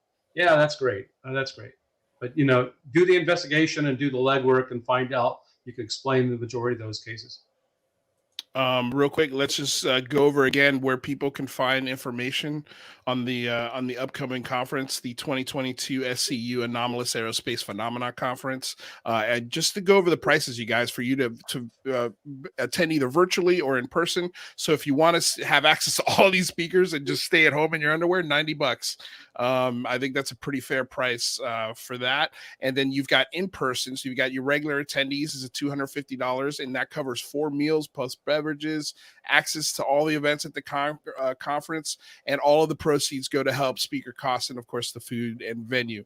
And then you've got, if you're an SCU member, which anybody can go be a member of the SCU. It's a $200 event for you. Everything is the exact same as in the regular attendee. And then if you've got a YouTube channel like we do, or if you're a member of the media, there is also an active military or student. There's a cheaper $175 access that gives you pays for your attendance, cost of 4 meals, full beverage service, and helps defray costs of venue and presenter costs. So, and can I share one thing? And that is that please. I did the pricing on this, and I tried to estimate based upon we're not out to try to make money. I mean, ultimately, we're out. That's a great deal with those meals. I mean, that's what I'm saying. Yeah, meals alone. If the meals were incredible. In fact, everybody that came to the 2019 said, oh my God, the meals were fabulous, because they're just great buffets at a great restaurant with an actual chef that does all this incredible stuff. And if you took a look at the cost of giving the meals alone, the meals alone were, and then having all more than half. That's over $100 easily there. That's just for 4 meals, right? So I'm not really going out much beyond that, other than to cover the cost of all the hotels that I got to put up with the speakers, the flights that I got to pay for, and everything else. And so I think it's safe to say that this conference is not looking to rip you off. Exactly. Just by the fact that you guys don't have some crazy poster with all of these faces on it that looks like somebody made it in a 4th grade, Photoshop, class. I mean, you guys are here to talk about serious science with serious people and move the conversation forward. And if you want to be a part of that, this is your opportunity to do so. I think it's a phenomenal opportunity. Finally, COVID is, I don't want to say over, but we've learned to now live with it and move on. And now we can do stuff like this. And I gotta say, I'm going to do everything in my power to get Rather there. Let's see if we can make it happen, because that would be cool. If you want to come to it, by the way, I don't know if we told you that, but you go to our SCU website, and there's a link from the SCU website that takes you to that registration page. So it's explorescu.org. And that's where you go, and there's a link there that then will take you over to the registration page. Right. explorescu.org. We've got Rich's link in the description below. I'll also add the link for the SCU.org so you guys can just go straight to it once the show's over. Mr. Hoffman, I can't believe I've taken this long to have you back on the show. I'm so happy that you were here. It's always a fun conversation, and I just love that that parts of this community hasn't scared away the scientists and the serious people, because I know that they tend to do that sometimes. And I love having conversations like this with you, and I always appreciate the time that you give us. It's absolutely phenomenal. And are we going to see you for the Big Phone Home 3? Do you want to come by and talk to us? Yeah, sure. I will. I'll be happy to do that. You guys are great. I really enjoy being on with you. Oh, so, we love you here to death. Great people. Those rosy cheeks and that silver fox look you got are welcome here any day of the week, sir. We truly appreciate it. I'm going to let you go because I know it's late over there, but we love you to death, and we'll see you soon. All right. You guys take care. Have a great evening, and thank you so much for all your excellent questions and what you do also for U.F.O.s. I appreciate it, Rich. Thank you. Thank we'll you, see you soon. Rich. All right, you guys. Fun show, man. When is that event? When is that event? I missed. Okay, great question. So it's in happening. early June. It is in June. Okay. I didn't give the dates. I apologize June for that. June. Hold on a second. A good ballpark, at least. Was it? Yeah. Hold on. man, I know it's in Fourth, the first. fourth, It's in the fifth? first week. Fourth, fifth, and Fourth and sixth. fifth. Fourth and Fourth fifth. and All right, fifth, there okay. you go. So first look at Rich. Hold on. Let's bring him back on. Rich, we totally butchered that. I was going like 3, 4, and 5. Oh man, please no. Give us the spiel. Give us the dates and again the website. No, that's all right. It's June 3rd, 4th, and 5th. That's a Friday, Saturday, and Sunday. And Ryan, of course, is our keynote, so he's going to be on the Friday evening. And we'll end up on Sunday at about 4 o'clock. But anyway, it's very exciting. It's at the Rocket City Tavern and Conference Center. We're having a couple happy hours either days. We're getting together for a lot of different social kinds of things as well. If you've ever been to the area, there's a rocket park where you can actually go see 2 Saturn V rockets and a whole bunch of other things there. So it's a really big science thing. So if you do come here to Huntsville, it's pretty incredible to go and spend some time at the Rocket Center as well, by the way. But we're called Rocket City for a reason. Anyway, we'll be taking care of you and just making sure that you're all fed well and you're happy and you had plenty of drinks and stuff like that, and you had a good time and you'll want to come back. I feel like those happy hours are going to be the places to rub shoulders and get the best stories, right? Yes. It is. Then that's exactly what happens, man. Yeah, incredible stories. That's what you're going to hear, right? I'm sure of it. All right, my good friend. We'll see you soon. Thank you, Rich. No problem. Take care. Bye. All right, you guys got it there from the man himself. There you go. So summer, it's a good way to kick off June. Yeah, it really is. I mean, yeah, and I mean, so June, and then they're gonna have that. So I'm thinking Big Phone Home sometime in May. Then we've got that conference in June, and then by July we'll have the new office. Right? It's supposed to be in there by July. Lot to look forward to. Yeah, a lot to look forward to. All right, you guys. So anything you guys are working on this week? Jane, start with you. Yeah, I'm hoping to finally season premiere of the new season of Weird UFO show this Sunday. So, fingers crossed. I'm like afraid to say it though. It's like such a cursed thing. But yeah, that hopefully, and there's a lot of news. Like there were files in Canada, right, that were released. I have a lot to look into, and I'm wondering if I'll find some stuff, this week. Right on. Rather, what do you got cooking? Yeah, still digging into the logic of UFO beliefs, and I might have to do some more digging on Ryan Graves and his quantum computer company, because that could be an interesting follow-up. Indeed, it could be. It'd be great to talk to Ryan Graves. That'd be awesome. Well, anyway. This June. On Home 3? Maybe this June. Who knows? Maybe we'll get lucky. Well, guys, I appreciate you being here. Of course, before we get out of here, I want to say thank you to Das Tapes. Bandcamp link is in the description below. iTunes, this episode will be available on iTunes, Spotify, wherever you find your podcast within the next hour. Thank you so much to the Patreon members out there, the YouTube members out there, the super chats that you guys sent. Every dollar that you guys send our way helps us do this show, so we truly appreciate it. But if you can't support that way, don't sweat it. The show is 100% free. Our Discord, our live, our podcasts, you get all of this stuff for free. It's available as soon as we create it. So enjoy. I want to say thank you to the moderators. Don't forget to check out the links for both Rather and for Jane and for Rich Hoffman and for the SCU conference, which I'll be adding here in a minute down below. Check out the merch store. We got some awesome hoodies, t-shirts, all sorts of stuff in there. And yeah, that's it. Until next time, you guys, thank you so much for coming aboard, getting weird with us here on another episode of the Unidentified Celebrity Review, your home for credible news, reviews, and commentary, and plus some fun on the topic of U.A.P.s and U.F.O.s. Until next time, I'm Luis Jimenez. That is Rather Be Squidding, and Ms. Jane Kyle. We'll see you guys on Friday when we have Invisible Night School. Will be our guest on Friday, so that'll be a fun conversation. So until then, we'll see you guys. Love you. Peace.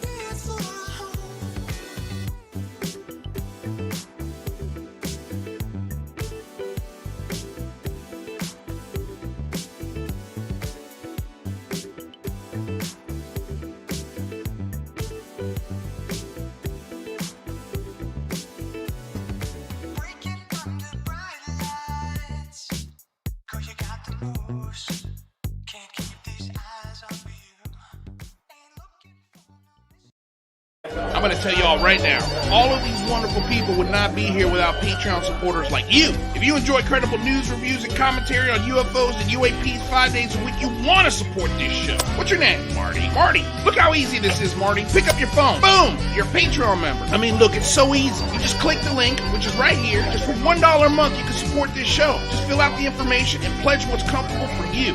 It could be $1, $5, $10, or who knows. Just support. Okay, here's how to tie a bow tie. First, start by making one end slightly longer than the other. Then take that longer end over the shorter end, up and under. Pull tightly here and toss it over your shoulder for the time being. Take the shorter end, fold it into a bow, and hold it there as you take the longer end down the center like this, okay? Then you want to pull on both ends of the bow slightly away from the body, and you'll notice there's a small hole that you just created right there. This is where you want to push the longer end through. As you do so, you'll create a second bow in the back. Pull on the top of this end and this end to tighten the bow tie, and you'll get something a little nicer like this, and you're good.